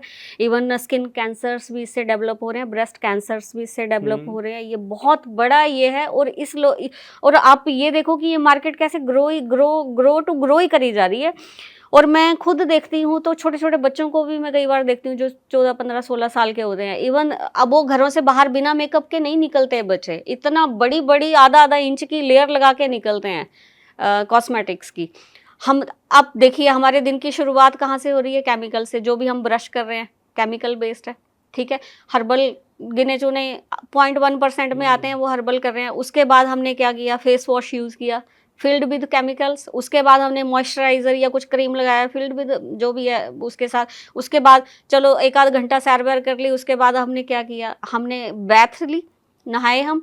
तो किससे नहाए? केमिकल से। सिर पे क्या लगाया? शैम्पू, केमिकल लगाया। बाद में खुशबू वाला ऑयल लगा लिया, केमिकल लगा लिया। बाद में फिर तैयार हुए, फिर कॉस्मेटिक्स लगाए, सारा कुछ लगाया। क्या किया? Total chemical. घरों में सफाई की किससे की? हार्पिक से, फुल ऑफ केमिकल। उसके बाद आप हार्पिक को हाथ पे लेके दिखा सकते हो? हाथ पे रखोगे आप? बर्तन भी तक केमिकल ना। हाँ, मैं उसी चीज पे आ रही हूँ कि आप देखो हम एक्सटर्नल लेयर को खराब कर रहे हैं, हम इंटरनली फूड के साथ उसको खराब कर रहे हैं। उसके बाद हमने कपड़े धोए फुल ऑफ केमिकल। उसके बाद हमने बिम बम जो भी यूज़ किए फुल ऑफ केमिकल। ये इतनी सारी चीज़ें फर्स्ट मेन कॉज है। उसके बाद जो आजकल हम कपड़े पहन रहे हैं full of synthetics and all that, उसके साथ वो कितना केमिकल और हार्मोनल इम्बैलेंस जो है बॉडी के अंदर क्रिएट कर रहा है। सबसे बड़ा कारण ही है केमिकल यूज़ करना। उसके बाद अगर हम बात पे आ जाएं तो सेकंड नंबर पे सबसे बड़ा कारण है जो हम खाना खा रहे हैं। जैसे हम डेयरी बोलते हैं, डेयरी यूज़ कर रहे हैं, तो dairy is full of chemical. किसने पाली है आजकल? गाय भैंस हमने खुद की तो रखी नहीं। और जिन लोगों ने पहले ज़माने में खुद की रखी थी वो बीमार भी नहीं हुए थे, नहीं हुए थे। आज ही हो रहे हैं क्योंकि बाहर से मिल्क लेते हैं फुल ऑफ केमिकल। अगर पैकेट वाला लेते हैं वो भी क्योंकि प्रिजर्वेटिव डले हैं, फुल ऑफ केमिकल है। घी, पनीर आप कितना सुनते हो या सब में मिलावट आ रही है। घर पे कौन निकालता है? कोई भी नहीं निकालता। खाना पीना और ज्यादातर मीठा और जंक फूड बहुत ज्यादा हो गया। So this is leading to skin diseases. Yes yes, मतलब ਤੁਸੀਂ कह रहे हो ਖਾਣ ਦਾ भी असर स्किन ਤੇ हो रहा है कि ਅਸੀਂ खा रहे हैं ਉਹਦਾ असर स्किन ਤੇ हो रहा है। खाने का भी होगा सर और बाहर से लगाने का भी होगा, क्योंकि skin is the largest organ of human body. लोग लेकिन उसको ऑर्गन समझते नहीं ना। चमड़ी को कौन ऑर्गन समझता है? जो हम खाते हैं और जो हम लगाते हैं इक्वल अमाउंट पे बॉडी के अंदर जाता है। अगर हम कुछ लगाएंगे भी ना तो स्किन उसको अब्जॉर्ब करेगी, ब्लड स्ट्रीम के थ्रू वो पूरी बॉडी में फैल जाएगा। हाँ जी, क्यों नहीं जाएगा, मेकअप औरतां ला रही सारे जाता है। Everything goes inside, everything goes inside, क्योंकि बॉडी डेड ऑर्गन नहीं है ना। आप देखिए हमारे पास क्या प्लास्टिक की शीट तो नहीं चढ़ाई हमने, इट्स ब्रीदेबल ऑर्गन। आप इसका एक्चुअली आपने एक्सपेरिमेंट करना हो तो खुद पे करके देखिए। कोई भी प्लास्टिक की शीट लीजिए, उसमें अपने आप को बंद कीजिए 2 मिनट के लिए, आपको सांस नहीं आएगा, आप अनइजी अनकंफर्टेबल फील करोगे, हार्ट बीट बढ़ जाएगी। आप क्योंकि बॉडी पूरी, हम सिर्फ नाक से थोड़ी ना सांस ले रहे हैं, हम पूरी बॉडी से सांस ले रहे हैं, हर एक पोर से सांस ले रहे हैं। तो जो हम खा रहे हैं वो भी इक्वल अमाउंट में, वो फिर भी फिल्टर और प्रोसेस होके जा रहा है। जो हम खा रहे हैं ना खाना, वो फिल्टर प्रोसेस होके, क्योंकि अंदर बॉडी के बहुत सारे बैरियर्स काम कर रहे हैं जी, ठीक है। लेकिन जो हम लगा रहे हैं उसमें तो हमने बैरियर ही हटा दिए। आप कुछ भी लगाओगे स्किन पे डायरेक्टली ब्लड में चली जाएगी। ਮੈਨੂੰ ਨਾ ਇੱਕ ਗੱਲ ਇਹਦੇ ਤੋਂ ਯਾਦ ਆ ਗਈ, ਮੈਨੂੰ ਕਿਸੇ ਮਿੱਤਰ ਨੇ ਕਿਹਾ ਕਿ ਰਿਅਲਾਈਜ਼ ਕਰਕੇ ਦੇਖੋ ਕਿ 1992 ਤੋਂ ਪਹਿਲਾਂ ਜੀ ਇੰਡੀਆ ਨੇ ਕਿੰਨੇ ਮਿਸ ਵਰਲਡ ਜਾਂ ਯੂਨੀਵਰਸ ਖਿਤਾਬ ਜਿੱਤੇ ਜੀ, ਇੱਕ ਵੀ ਨਹੀਂ ਜਿੱਤਾ। ਉਹ ਕਹਿੰਦੇ ਕਿ ਹੁਣ ਇਹਨੂੰ ਇਸ ਤਰ੍ਹਾਂ ਸੋਚੋ ਕਿ 1992-93 ਦੇ ਵਿੱਚ ਇੰਡੀਆ 'ਚ ਲਿਬਰਲਾਈਜੇਸ਼ਨ ਤੇ ਗਲੋਬਲਾਈਜੇਸ਼ਨ ਹੁੰਦੀ ਹੈ ਜੀ, ਸਰਕਾਰ ਅਲਾਓ ਕਰਦੀ ਹੈ ਕਿ ਵਿਦੇਸ਼ੀ ਕੰਪਨੀਆਂ ਇੱਥੇ ਆ ਕੇ ਕੰਮ ਕਰ ਸਕਦੀਆਂ, ਔਰ ਉਸ ਤੋਂ ਬਾਅਦ ਲਗਾਤਾਰ 10 ਸਾਲਾਂ 'ਚ 5 ਟਾਈਟਲ ਇੰਡੀਆ ਜਿੱਤਦਾ ਹੈ ਜੀ। ਪ੍ਰਿਯੰਕਾ ਚੋਪੜਾ, ਲਾਰਾ ਦੱਤਾ, ਸੁਸ਼ਮਿਤਾ ਸੇਨ, ਐਸ਼ਵਰਿਆ ਰਾਏ ਜੀ। ਇਹ ਕਿਉਂ ਹੁੰਦਾ? ਯੁਕਤਾ ਮੁਖੀ ਬਣੇ ਸੀ। ਇਹ ਕਿਉਂ ਹੁੰਦਾ ਕਿ ਵਰਲਡ ਦੀ ਨਿਗਾਹ ਉਹਨਾਂ ਕੰਪਨੀਆਂ ਦੀ ਇੰਡੀਆ ਤੇ ਆਉਂਦੀ ਹੈ ਕਿ ਇਹ ਬਹੁਤ ਵੱਡੀ ਮਾਰਕੀਟ ਹੈ, ਔਰ ਤੁਹਾਡੇ ਯੂਥ ਨੂੰ ਇਹ ਦੱਸਣ ਲਈ ਕਿ ਤੁਹਾਨੂੰ ਇੱਕ ਰੋਲ ਮਾਡਲ ਚਾਹੀਦਾ ਨਾ ਕੁੜੀਆਂ ਨੂੰ ਕਿ ਮੈਂ ਇਹਦੇ ਵਰਗੀ ਬਣਨਾ ਚਾਹਨੀ ਆ, ਤਾਂ ਹੁਣ ਉਹਦੇ ਵਰਗੀ ਬਣਨ ਲਈ ਤਾਂ ਪ੍ਰੋਡਕਟ ਯੂਜ਼ ਕਰਨ ਦੇ ਲਈ ਤਾਂ ਫਿਰ ਆਈਆਂ ਸਾਬਣ ਦੀਆਂ ਐਡਸ ਤੋਂ ਲੈ ਕੇ ਸ਼ੈਂਪੂ ਦੀਆਂ ਐਡਸ, ਤੇ ਫਿਰ ਕਹਿੰਦੇ ਕਿ ਜਦੋਂ ਔਰਤਾਂ ਨੂੰ ਲੈ ਆਂਦਾ ਇੱਧਰ, ਫਿਰ ਆਈ ਬੰਦਿਆਂ ਦੀ ਵਾਰੀ ਕਿ ਹੁਣ ਮੈਨ ਵੀ ਤਾਂ ਇੱਕ ਮਾਰਕੀਟ ਹੈ ਨਾ। ਬਿਲਕੁਲ ਐਬਸੋਲੂਟਲੀ। ਤਾਂ ਮੈਨ ਨੂੰ ਫਿਰ ਲੈ ਕੇ ਆਂਦਾ ਕਿ ਸ਼ਾਹਰੁਖ ਖਾਨ ਸਾਬਣ ਉਸ ਤਰ੍ਹਾਂ ਐਡ ਕਰ ਰਿਹਾ ਜਿਵੇਂ ਕਿਸੇ ਕੁੜੀ ਤੋਂ ਕਰਾਈ ਜਾਂਦੀ ਸੀ, ਫਿਰ ਉਹ ਫੇਅਰ ਐਂਡ ਲਵਲੀ ਦੀ ਤਰ੍ਹਾਂ ਫੇਅਰ ਐਂਡ ਹੈਂਡਸਮ ਲੈ ਕੇ ਆਉਂਦੇ ਆ ਜੀ। ਔਰ ਪੂਰਾ ਦੇਸ਼ ਅੱਜ ਸਭ ਤੋਂ ਵੱਡੀ ਮਾਰਕੀਟ ਜਿਹੜੀ ਹੈ ਦੁਨੀਆ 'ਚ ਜੀ ਇਸ ਪ੍ਰੋਡਕਟ ਦੀ, ਉਹ ਇੰਡੀਆ ਹੈ। ਇੰਡੀਆ ਹੈ ਕਿਉਂਕਿ ਇੰਡੀਆ ਹਾਈਐਸਟ ਪੋਪੂਲੇਟਡ ਮਾਰਕੀਟ ਹੈ। ਫਿਰ ਆਯੁਰਵੈਦ 'ਚ ਸੋਹਣਾ ਹੋਣ ਲਈ ਕੀ ਕੀਤਾ ਜਾਂਦਾ ਸੀ? ਮਤਲਬ ਪਹਿਲਾਂ ਦੇ ਲੋਕ, ਉਦੋਂ ਵੀ ਤਾਂ ਸੁਹੱਪਣ ਸੀ, ਉਦੋਂ ਵੀ ਤਾਂ ਔਰਤਾਂ ਦਾ ਬਿਨਾਂ ਮੇਕਅਪ ਤੋਂ ਜ਼ਿਕਰ ਆਉਂਦਾ ਸੀਗਾ ਕਿ ਭਾਰਤੀ ਔਰਤਾਂ ਇੰਨੀਆਂ ਖੂਬਸੂਰਤ ਨੇ ਜੀ। ਨੇਚਰ ਦੇ ਨੇੜੇ ਕਿਵੇਂ ਸੀ ਉਹ ਲੋਕ? ਨੇਚਰ ਕੇ ਨਜ਼ਦੀਕ, ਮਤਲਬ ਤੁਸੀਂ ਕਿਹਾ ਕਿ ਸਵੇਰ ਤੋਂ ਸ਼ਾਮ ਤੱਕ ਕੈਮੀਕਲ ਹੈ, ਉਹਨੂੰ ਛੱਡਾਂਗੇ ਕਿਵੇਂ ਅਸੀਂ? ऑल्टरनेट की ने ऑल्टरनेट तो देखिए, ऑल्टरनेट आज की डेट में भी बहुत सारे हैं, लेकिन ऐसा होता है कि हम लोग उस एक इजी जोन में है आजकल ना। हम एक लाइफ हर किसी के लिए लग्जरियस है लाइफ, मतलब हमें आसान होने वाली चीज़ें चाहिए। अब मैं आपको बोलूँ कि आपने दांत इस चीज़ से साफ़ करने हैं, बस आप पाउडर बना के रख लेना। आप बोलोगे छोड़ो यार कौन पाउडर बनाएगा, पेस्ट में आ तो रहा है, बस ठीक है थोड़ा सा ही तो उन्होंने फ्लोराइड डाला, क्या ही दिक्कत हो जाएगी इससे? तो क्या दिक्कत हो जाएगी? तो फिर उसमें लिखा क्यों है कि 6 साल के छोटे बच्चों का ध्यान रखना है और वो निगल ना ले, और जब निगल लिया तो इमरजेंसी केयर में आपने डॉक्टर को दिखाना, क्यों लिखा हुआ है उन्होंने? ठीक है। पाउडर, अब वो बच्चा किसका है, मेरा है कि आपका है? जिसने खाया वो मेरा बच्चा है, आपका बच्चा है। देखिए मैं अपने बच्चों के लिए अवेयर हूँ, तो मैंने पाउडर घर पे बना के रखा है अपने पति के लिए, अपने लिए और ठीक है कि इसको मैं कब, हाँ सच में रखा है वो, he is very much family, आपको बता सकते हैं ये बाद में। तो मैं तो ऐसी चीज़ें बहुत करती हूँ इन लोगों के लिए, जो मेरे ही है ना, बच्चे भी मेरे हैं, पति भी मेरा है, मेरी फैमिली है, मैं तो सबको सजेस्ट करती हूँ। तो आपके बच्चों का ध्यान कौन रखेगा? उसके लिए सबसे पहले आपको शिक्षित होना पड़ेगा। ये जो ऊट पटांग सोशल मीडिया पे देखते हो, उससे हट के थोड़ा पढ़ने वाली चीज़ें जो आपकी फैमिली को सुरक्षित रखेंगी, आपको वो करना चाहिए कि नहीं करना चाहिए। आप दांतों के लिए पाउडर बनाने में कितना टाइम लगेगा? 5 मिनट लगेंगे। मैं तो हर पेशेंट को डाइट चार्ट में लिख के मैंने वो पूरा नुस्खा बताया उनको कि कैसे कैसे लिखना है, पर मैं सही बताऊं एक भी पेशेंट उसको फॉलो भी नहीं करता। उनको लगता है मैडम ऐसे लिख देती है मैं अपनी तरफ से जो मैं करती हूँ मैं सब बताती हूँ कि ऐसा करो, पर आगे अगर कोई ना करे तो देखिए हम सबकी रिस्पॉन्सिबिलिटी कैसे ले सकते हैं। बहुत सारे मिथ ने, खास तौर पे प्रेगनेंट औरतां दा जिक्र है। मैं एक कमेंट पढ़ रहा सीगा ਕਿ ਸਕਿਨ ਦੀ ਬਿਮਾਰੀ ਹੈ ਤੇ ਜੇ ਬੱਚਾ ਦੁੱਧ ਪੀਂਦਾ ਹੈ ਜਦੋਂ ਮਾਂ ਤੋਂ ਤੇ ਸ਼ਾਇਦ ਉਹਨੂੰ ਵੀ ਉਹ ਬਿਮਾਰੀ ਹੋ ਸਕਦੀ ਹੈ। हो सकती है। ਇਹਦੇ ਬਾਰੇ ਥੋੜਾ डिटेल ਚ ਸਾਨੂੰ ਦੱਸੋ ਕਿ ਇਹ ਪੋसिबिलिटीज ਹੁੰਦੀਆਂ। यस यस 100% ये पॉसिबिलिटीज़ हैं। अब मैं सोराइसिस पे आती हूँ, आपको इसी चीज़ पे थोड़ा सा मैं बताती हूँ। आयुर्वेद कहता है कि सोराइसिस जो है मतलब मानो कि किसी भी युवा व्यक्ति को, आपको, मुझे या किसी को भी होगी, तो जो उसका बीज था ना वो कहीं ना कहीं काफ़ी हद तक 50% केसेस में जो बीज था वो प्रेगनेंसी के टाइम में डेवलप हो गया था। प्रेगनेंसी के टाइम में कैसे कि जब आप अपनी माता के पेट में थे तो उस टाइम पे काफ़ी लेडीज़ को नोजिया, वॉमिट्स ऐसी चीज़ें होती हैं और फ्रिक्वेंटली होती हैं। और आजकल क्या करते हैं लोग, सेंसिटिव बहुत ज़्यादा है, ज़रा सी उल्टी आती है डॉक्टर के पास पहुंच जाते हैं।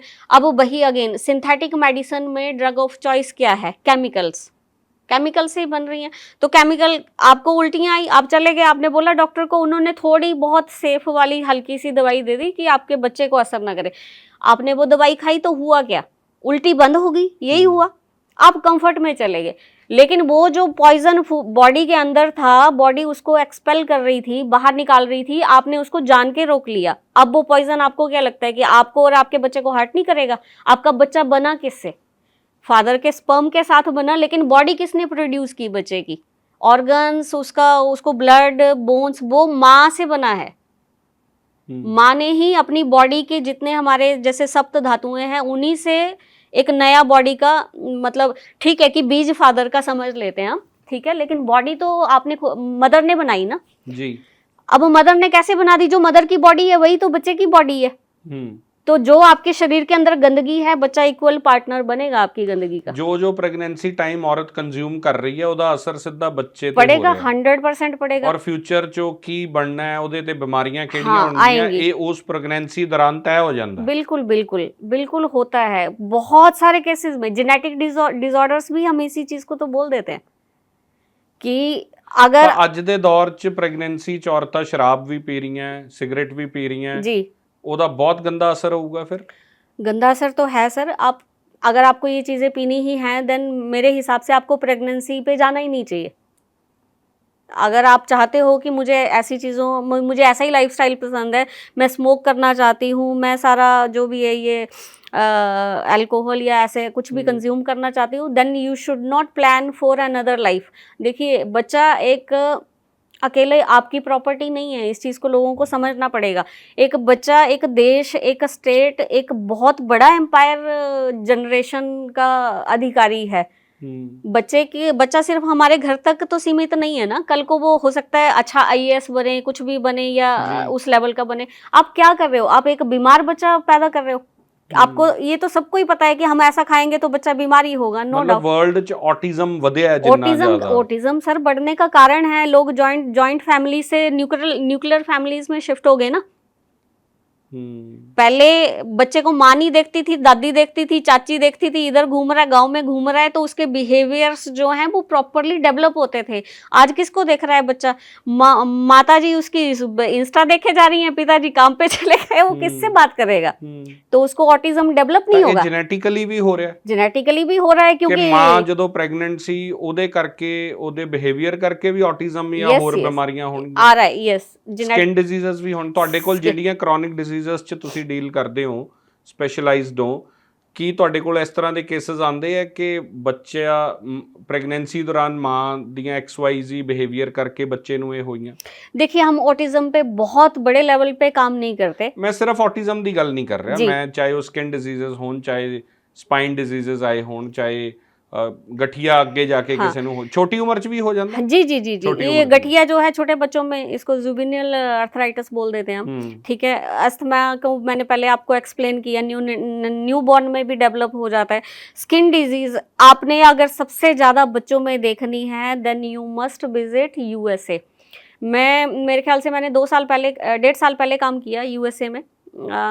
तो मैं ऑनलाइन कंसल्टेशन करके पेशेंट्स देखती थी and I was so worried कि मेरे पास बच्चे कैसे आए। मतलब मैंने तो ये सोच के काम किया कि चलो बड़े लोगों को स्किन डिजीजेस तो वो आएंगे, मेरे पास 2 महीने के, 6 महीने के, 12 महीने के, 1.5 साल के ऐसे ऐसे बच्चे आए and they were suffering like anything. तो आप ये सोचिए यूएसए जैसी कंट्री में क्या उनको इलाज नहीं मिलता? ਤਾਂ किस तरह ਦੀ स्किन डिजीजेस हो रही हैं लाइक एक्जिमा, डर्मेटाइटिस, सोराइसिस छोटे बच्चों में जो दूध पीते बच्चे हैं। अब कई बार तो मुझे ये भी उस टाइम पे ये आ जाता था कि मैं इनको दवाई खिलाऊं कैसे, ये तो मदर फीड पे है।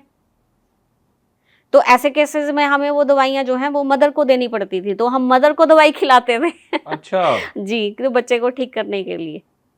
ਤਾਂ ਤੁਸੀਂ ਇਹ ਦੱਸ ਰਹੇ ਸੀਗੇ ਕਿ ਜੇ ਮਦਰ ਨੂੰ ਹੈ ਤਾਂ ਉਹ ਬੱਚੇ ਨੂੰ ਦੁੱਧ ਪੀਣ ਨਾਲ ਹੋ ਸਕਦੀ ਹੈ। आएगी ਇਹ सर। ਥੋੜਾ ਐਕਸਪਲੇਨ ਕਰੋ, ਅਸੀਂ ਇਹ ਪੁਆਇੰਟ ਰਹਿ ਗਿਆ ਸਾਡਾ ਗੱਲ ਕਰਨ ਜੀ। ਵਾਲਾ ਕਿ ਮਾਵਾਂ ਖਾਸ ਤੌਰ ਤੇ ਜਿਹੜੀਆਂ ਡਿਜ਼ੀਜ਼ਸ ਦੇ ਨਾਲ, ਕੋਈ ਕ੍ਰੋਨਿਕ ਡਿਜ਼ੀਜ਼ ਨਾਲ ਸਫਰ ਕਰ ਰਹੀਆਂ ਤਾਂ ਉਹ ਪ੍ਰੈਗਨੈਂਟ ਹੋਣ ਤੋਂ ਬਾਅਦ ਬੱਚੇ ਨੂੰ ਫੀਡ ਕਰਦੀਆਂ ਤਾਂ ਉਹ ਬੱਚੇ 'ਚ ਜਾ ਸਕਦੀ ਹੈ ਉਹ ਚੀਜ਼? सर वो चाहे फीड करे चाहे ना करे, अगर मानो कि इस टाइम मैं क्रॉनिक बीमारी के साथ जूझ रही हूँ और मेरी प्रेगनेंसी होगी और मैंने प्रेगनेंसी पे ध्यान नहीं दिया, तो हो सकता है कि अगर मतलब जैसे मैंने सिम्टम्स बताए, जैसे नोजिया हो गया, वॉमिट्स आ गई या बार बार फीवर आया और मैंने बहुत सारी दवाइयाँ खाई, सिंथेटिक ड्रग्स की मैंने चूज़ किया और मैंने ली, तो वो आपके बच्चे का सिस्टम को स्लो करेगा और आपके बच्चे की जो इम्यूनिटी है वो कंप्रोमाइज्ड होगी, आपका बच्चा हेल्दी नहीं होगा। कुछ भी हो सकता है, एनी काइंड ऑफ डिजीज। ये नहीं है कि माँ को गठिया है तो बच्चे को भी गठिया होगा, ऐसा नहीं, लेकिन क्रॉनिक डिजीज डेवलप होगी ही होगी। आजकल आप देखो छोटे छोटे बच्चों को इतना ज़्यादा सीवियर फॉर्म में कैंसर हो रहा है, वो क्यों हो रहा है? हालांकि सबसे बड़ी बात मैं आपको बताऊं, दुनिया में सबसे जल्दी ठीक कौन होता है भी किसी बीमारी से? बच्चे अच्छा उनका, क्योंकि जो बॉडी का मैकेनिज्म है ना वो इतना फास्ट हील करता है, इतना फास्ट हील करता है, उतना मतलब हम बड़े लोगों का नहीं करता। लेकिन फिर भी इन स्पाइट ऑफ दैट बच्चे जो हैं वो सफर कर रहे हैं ऐसी बीमारियों के साथ। ਤੁਸੀਂ ਗਠੀਆ ਦਾ ਜ਼ਿਕਰ ਕੀਤਾ ਹੈ। जी ਥਾਂ ਥਾਂ ਤੇ ਨਾ ਬਹੁਤ ਸਾਰੇ, ਤੁਹਾਨੂੰ ਕਿਸੇ ਵੀ ਸ਼ਹਿਰ 'ਚ ਜਾਓ, ਕੋਈ ਟੈਂਟ ਲੱਗੇ 'ਚ ਜਾਂ ਕੋਈ ਦੁਕਾਨ ਤੇ ਜਾਂ ਕਿਤੇ ਵੱਡੇ ਵੱਡੇ ਬੋਰਡ ਲੱਗੇ ਆ, ਗਠੀਏ ਦੀ ਬਿਮਾਰੀ ਦਾ ਸ਼ਰਤੀਆ ਇਲਾਜ, ਔਰ ਉਹ ਪਾਊਡਰ ਦਿੰਦੇ ਆ। ਉਹ ਕੀ ਪੀਸ ਕੇ ਦੇ ਰਹੇ ਆ ਇਹ ਨਹੀਂ ਪਤਾ, ਪਰ ਬਹੁਤ ਸਾਰੇ ਲੋਕ ਬੜਾ ਕੁਇਕ ਉਹਨਾਂ ਨੂੰ ਦਰਦ ਤੋਂ ਰਿਲੀਫ ਮਿਲ ਜਾਂਦਾ ਔਰ ਫਿਰ ਉਹ ਖਾਂਦੇ ਜਾਂਦੇ ਆ। ਕਈਆਂ ਦੀ ਕਿਡਨੀਜ਼ ਦੀ ਪ੍ਰੋਬਲਮ ਆਉਂਦੀ ਹੈ, ਕਈਆਂ ਦੇ ਲੰਗਸ ਦੀ ਪ੍ਰੋਬਲਮ ਬਾਅਦ ਦੇ ਵਿੱਚ ਇਵੈਂਚੁਅਲੀ ਹੋ ਜਾਂਦੀ ਹੈ। जी जी जी ਥੋੜਾ ਐਕਸਪਲੇਨ ਕਰੋਗੇ ਕੀ ਹੋ ਰਿਹਾ ਹੈ? ਇਹ ਮਾਰਕੀਟ ਕੀ ब्लफ कर रही है या वो लोग, और वो डॉक्टर्स भी नहीं है जेडे लोग दवाई दे रहे देखिए हैं? एग्जैक्टली ये तो ब्लफ है ना। जो चीज़ गलत है उसको एडमिट कर लेना चाहिए। देखिए ऐसी चीज़ें नहीं होनी चाहिए। The moment you are just, आप ये मत देखिए कि आप प्रैक्टिस कर रहे हैं, यू जस्ट वॉच कि आप एक ह्यूमन लाइफ को ट्रीट कर रहे हैं और आप ऐसा कुछ भी गलत कर देंगे और अगले की लाइफ पर्सन को लाइफ थ्रेटनिंग ऐसा कुछ हो जाएगा। अगर होता है then you must be responsible for that work. और पेशेंट ਨੂੰ ਕੀ ਕਰਨਾ ਚਾਹੀਦਾ? पेशेंट को तो देखिए सेल्फ अवेयरनेस के इंडिया ਪਿੰਡਾਂ में ਵਾਲੇ ਬਹੁਤ ਸਾਰੇ ਲੋਕ ਕੋ ਕਿਤੋਂ ਵੀ ਸੁਣਿਆ ਨਾ ਕਿ ਉੱਥੇ ਗਠੀਏ ਦੀ ਦਵਾਈ ਮਿਲਦੀ ਹੈ, ਪੁੜੀਆਂ ਦਿੰਦੇ ਆ ਜੀ ਬਸ, ਤੇ ਉਹ ਪੁੜੀਆਂ ਜਾਂ ਕੋਈ ਬਾਬਾ ਜੀ ਪੁੜੀਆਂ ਦੇ ਰਹੇ ਹੋ, ਪੁੜੀਆਂ ਖਾਓ, ਤੇ ਉਹ ਫਿਰ ਉਹ ਕਹਿੰਦੇ ਕਿ ਦਰਦ ਤਾਂ ਇੱਕ ਵਾਰੀ ਠੀਕ ਹੋ ਗਿਆ ਸਾਡਾ। ਤਾਂ ਗਠੀਏ ਨੂੰ ਐਕਸਪਲੇਨ ਕਰੋ, ਜਿਹੜੇ ਸੁਣ ਰਹੇ ਆ ਘੱਟੋ ਘੱਟ ਪਿੰਡਾਂ 'ਚ ਬੈਠੇ ਸਾਡੇ ਵੀਰ ਭਰਾ ਭੈਣਾਂ ਮਾਵਾਂ ਸਾਡੀਆਂ ਜਿਹੜੀਆਂ ਸੁਣ ਰਹੀਆਂ, ਉਹਨਾਂ ਨੂੰ ਇਹਦੇ ਬਾਰੇ ਦੱਸ ਸਕੀਏ ਅਸੀਂ ਕਿ एग्जैक्ट है कि और किवें ठीक होगा। देखिए गठिया एक साधारण बीमारी नहीं है कि जोड़ों में दर्द हो गया और आपने कुछ खाया और आप ठीक हो गए। ये सिंपल बीमारी नहीं है, it's a complex disease basically. और ऐसा भी नहीं है कि गठिया आपको आज ही हुआ और आपने आज ही दवाई खा के उसको ठीक कर लिया, क्योंकि आपको सिंपल सी बात है, आपको 5, 10, 2 साल पुरानी कोई भी बीमारी है ना, तो अपना दिमाग थोड़ा, बुद्धि परमात्मा ने सबको दी है, काइंडली उसको यूज कीजिए कि आप 1 महीने में ठीक नहीं हो सकते। ठीक है, आपको पेशेंस रखनी पड़ेगी और आपको 6 महीने, 4 महीने, 1 साल, 1.5 साल, 2 साल, depend on the conditions basically, क्योंकि गठिए में भी बहुत सारी वेरिएशंस है, टाइप्स बहुत सारी हैं। और हो सकता है कि आप दिखने में नॉर्मल दिखे और एक पेशेंट नॉर्मल दिखेगा और दूसरा पेशेंट एंटायरली डिफरेंट दिखेगा, उसके हाथ पैर की उंगलियां ही मुड़ गई होंगी बिल्कुल, मतलब आपको ऐसे लगेगा जैसे हमने कोई भूत प्रेत देख लिया। अच्छा, इस लेवल तक? हाँ, बहुत सीवियर डिफॉर्मिटी। जी जी आते हैं मेरे पास। तो एक पेशेंट मुझे आज भी याद है, एक गाड़ी में एक पेशेंट आई थी और वो ऐसे फुटबॉल बनी हुई थी। फुटबॉल मतलब पूरी बॉडी उसकी ऐसे गोल, और वो जो उसका हस्बैंड उसको निकाल भी नहीं पा रहा था गाड़ी से, तो मैंने वो पेशेंट को गाड़ी में जाके देखा था। इतनी वर्स्ट, ये वर्स्ट कैटेगरी है। अब जो ये ऐसी वर्स्ट कैटेगरीज हैं, इनको तो देखिए आराम से 5-7 साल तो लग ही जाएंगे ठीक होने में। ठीक है, ये एक्सपेक्ट नहीं कर सकते कि हम जो है वो 2 महीने में ठीक हो जाए। अब मैं बात कर रही हूँ कि जो लोगों को 5 या 10 साल से पुरानी बीमारी है लेकिन बॉडी जो है उस लेवल पे ये कंप्रोमाइज्ड नहीं है, तो वो 6 महीने से लेकर 1.5 साल के बीच में कहीं पे भी ठीक हो सकते हैं। लेकिन आप ऐसे अंधा विश्वास करके जाएं कि नहीं नहीं चलो डॉक्टर शारदा में ही हम महीने में ठीक हो जाएं, तो वो अंधा विश्वास है।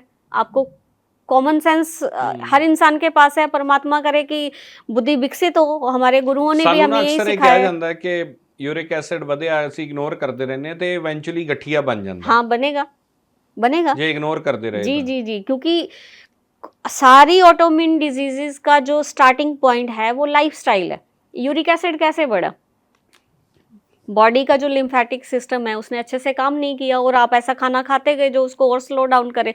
तो जब आपकी बॉडी से गंदगी नहीं निकली, हो सकता है वाटर की फॉर्म में या फिकल वेस्ट की फॉर्म में या स्वेट, आजकल पसीना किसको आता है, सब एसी में बैठते हैं हम लोग, वैसे नहीं हुआ तो वो बीमारी बनी ना, यूरिक एसिड बना। अब यूरिक एसिड को आपने अनट्रीटेड छोड़ दिया, आज आपने सोचा चलो छोड़ो ऐसे ही है, 1-2 महीने निकाल दिए, जब 2 साल निकाल दिए तो क्या लगता है आपको बॉडी एक गंदी चीज हमारे शरीर के अंदर पड़ी रही तो वो बीमारी नहीं करेगी? हम मानो हमने 1 किलो पिज्जा बर्गर लेके आए, हमने अपने एक छोटे से कैबिन में छोड़ दिया, आपको आप 15 दिनों बाद देखोगे आपको आपके कैबिन में स्मेल नहीं आएगी, वो फंगस नहीं होगी, उधर कीड़े मकोड़े पड़ गए होंगे, उसके अंदर सेल्फ जनरेटेड जर्म्स डेवलप हो गए होंगे। तो ऐसा ही शरीर के अंदर होता है, सेम चीजें ऐसी होती है। इस करके देखिए चाणक्य ने भी ये कहा हुआ है, जो मतलब इकोनॉमिक्स सबसे ज्यादा पढ़ाते थे, अर्थशास्त्री थे, उन्होंने इस पे भी बोला है कि कोई भी बीमारी जब भी स्टार्ट होती है उसको तभी मार दो मतलब उसका उपचार कर लो। ਵਾਤ ਪਿੱਤ ਕਫ ਦਾ ਜ਼ਿਕਰ ਆਪਾਂ ਸ਼ੁਰੂ ਦੇ ਵਿੱਚ ਕੀਤਾ ਸੀ, ਇਹ ਸਮਝਾਓ ਕੀ ਹੈ ਵਾਤ ਪਿੱਤ ਕਫ ਨਾਲ ਸਰੀਰ ਕਿਵੇਂ ਚੱਲਦੇ ਹੈ? देखिए जब ह्यूमन बॉडी, ऐसा माना गया है कि जितना भी संसार बना है, मिट्टी पत्थर, एक में तो जीवन है, एक बिना जीवन के है। जैसे कोई सूखी लकड़ी, पत्थर या ऐसी चीज़ें, ये सारी जो सारी की सारी चीज़ें हैं ना, ये 5 चीज़ों से बनी हुई हैं। चाहे ह्यूमन बॉडी, चाहे कोई जानवर बना है, चाहे कीड़े मकोड़े बने हैं, चाहे मिट्टी बनी है, चाहे सूरज की रोशनी है, चाहे पत्थर है, कुछ भी है, पूरी सृष्टि, I am talking about the whole universe. तो ये सारा होल यूनिवर्स जो है वो 5 महाभूतों के साथ बना गया है, जिसमें जैसे पानी है, आग है, हवा है, आकाश है, धरती है, इस तरह की 5 जो मेजर फोर्सेस हैं वो सारी इसी के साथ बनी हुई हैं। तो इसको हमने आगे जाके आयुर्वेद में जब हम ह्यूमन बॉडी के ऊपर आए तो थोड़ा सा और इसको कंसाइज कर दिया, तो उसको हम ले गए वात पित्त और कफ। तो अब अगर हम इसको सिंपल भाषा में देखें तो जब एक बच्चा जन्म लेता है तो आप बताइए मुझे कि आपकी ऑब्जर्वेशन के अकॉर्डिंग जो है छोटे बच्चों में क्या बीमारी ज़्यादा देखने को मिलती है? ਜਦੋਂ ਜੰਮਦਾ ਤਾਂ ਪੀਲੀਆ ਹੋ ਜਾਂਦਾ ਕਹਿੰਦੇ, वो तो तब होता है जब हाँ। सी सेक्शन के कारण ਤੇ एक्सेसिव ਬੁਖਾਰ एंटीबायोटिक। ਹੁੰਦਾ ਹੈ ਜ਼ਿਆਦਾ? नहीं, छोटे बच्चों में आमतौर पे बीमारी कोल्ड होता है, खांसी होती है, जी। छाती जाम होती है, यही जी। बीमारी होती है, इसके अलावा ज़्यादा बीमारी नहीं होती। हम्म। तो आयुर्वेद ये कहता है, आज नहीं कह रहा, चरक संहिता 5-10 हज़ार साल पुरानी है, उसमें भी यही लिखा है कि जब बच्चा जन्म लेता है, जन्म लेने से 8-10 साल के 12 साल के अंदर अंदर बॉडी में कफ प्रधान होता है। ठीक है, मतलब कफ बॉडी में जो एक अच्छी क्वालिटी का जो कफ है वो उसमें उसकी जो है वो लेवल ज़्यादा हायर साइड पे रहेगा। तो छोटे बच्चों में हमेशा जब बीमारी भी होगी ना तो कफ को लेके ही होगी। अब उसके बाद सेकंड फेज पे आते हैं, टीन एज से लेके 14-15 साल से लेके 30-35 साल तक ले लेते हैं हम। इस आजकल थोड़ा लाइफ स्पैन कम हो गया है, पहले तो 50 साल तक भी था। तो इस टाइम पे कौन सी बीमारी देखने को मिलती है? मैक्सिमम लोगों को एक्ने हो जाते हैं, पिंपल्स होते हैं, या फिर उनको थोड़ा एसिडिटी होगी, या गर्मी ज़्यादा लगेगी, या स्किन की बीमारियां ज़्यादा देखने को मिलेंगी। युवाओं में सोराइसिस, एक्जिमा, डर्मेटाइटिस ज़्यादा है, वो इसी कारण, क्योंकि ये अवस्था ऐसी है, क्योंकि इस टाइम पे आपको बॉडी में बहुत ज़्यादा हीट भी चाहिए, एनर्जी भी चाहिए, पूरा जोश चाहिए, सारा कुछ चाहिए। तो पित्त इस टाइम पे बहुत प्रधान होता है। अब हम इसके बाद 40-50 साल के बाद जाते हैं तो वहाँ क्या बीमारियां देखने को मिलती हैं? गोडे, जोड़ों में दर्द, जोड़ों में दर्द, या नर्वस सिस्टम डिसऑर्डर्स, जैसे कि किसी को पार्किंसंस होगी, या लकवा हो गया, या आँखों की रोशनी घट हाँ गई, आई साइट वीक होगी, जोड़ों में दर्दें होगी, नसों से रिलेटेड और जोड़ों से रिलेटेड। तो जब ये उम्र आती है उस टाइम पे बात जो है अपने उस पे लेवल पे जाता है। तो ये तो टाइम फ्रेम्स हैं कि इस टाइम फ्रेम पे जब हम एनालाइज करेंगे तो ये बीमारियां जो हैं वो ज़्यादातर इस अवस्था में उम्र के हिसाब से देखने को ਤਾਂ मिलेंगे। ਹਰ ਬੰਦੇ ਚ ਅਲੱਗ-ਅਲੱਗ ਹੈ यस ਪ੍ਰਵਿਰਤੀ यस यस ਵਾਤ ਪਿੱਤ ਕਫ ਦੀ। Exactly each and every human being as well as अगर हम बात करें तो जानवर भी एक दूसरे से अलग हैं। जो अब इसी चीज में मैं बहुत डीपली सोचती हूँ कि कैसे हम बोल देते हैं कि मानिए आपकी और मेरी एज सेम है, हम दोनों 40-40 साल के हैं, तो ये कोई भी साइंस कैसे डिफाइन कर सकती है कि आपको 400 कैलोरी खानी है और मुझे भी 400 कैलोरी खानी है? कैसे हो सकता है ऐसे? हालांकि आपका बॉडी का मैकेनिज्म डिफरेंट है, मेरा डिफरेंट है। हो सकता है आपको 400 कैलोरी भी कम पड़े, हो सकता है मेरे लिए बहुत ही ज्यादा हो जाए। तो ये डिपेंड करता है कि आपकी बॉडी अंदर से कैसे चल रही है। अब इस चीज को कौन डिसाइड करता है? बात, पित्त और कफ। ओके, तो ये एक जनरलाइज्ड फिनोमिना हर किसी के लिए नहीं चलेगा। ਕੋਈ ਵੀ ਪੇਸ਼ੈਂਟ ਹੈ ਉਹਦਾ ਵਾਤ ਪਿੱਤ ਕਫ ਚੈੱਕ ਕਰਕੇ ਫਿਰ ਡਿਸਾਈਡ ਕਰਦੇ ਹੋ ਕਿ ਇਹਨੂੰ ਕਿਵੇਂ यस ट्रीटमेंट ਕੀ ਦੇਣਾ ਹੈ। एग्जैक्टली क्योंकि हर गठिए के पेशेंट को एक ही दवाई थोड़ी ना दे सकते ਇੱਕੋ हैं। ਮਾਂ ਦੇ ਤਿੰਨ ਪੁੱਤਰ ਨੇ, ਤਿੰਨਾਂ ਦਾ ਅਲੱਗ-ਅਲੱਗ रोल अलग अलग है। ਮੈਕੈਨਿਜ਼ਮ ਹੋ ਸਕਦਾ ਹੈ। एग्जैक्टली ਜ਼ਰੂਰੀ नहीं है कि सेम ही होगा। नहीं।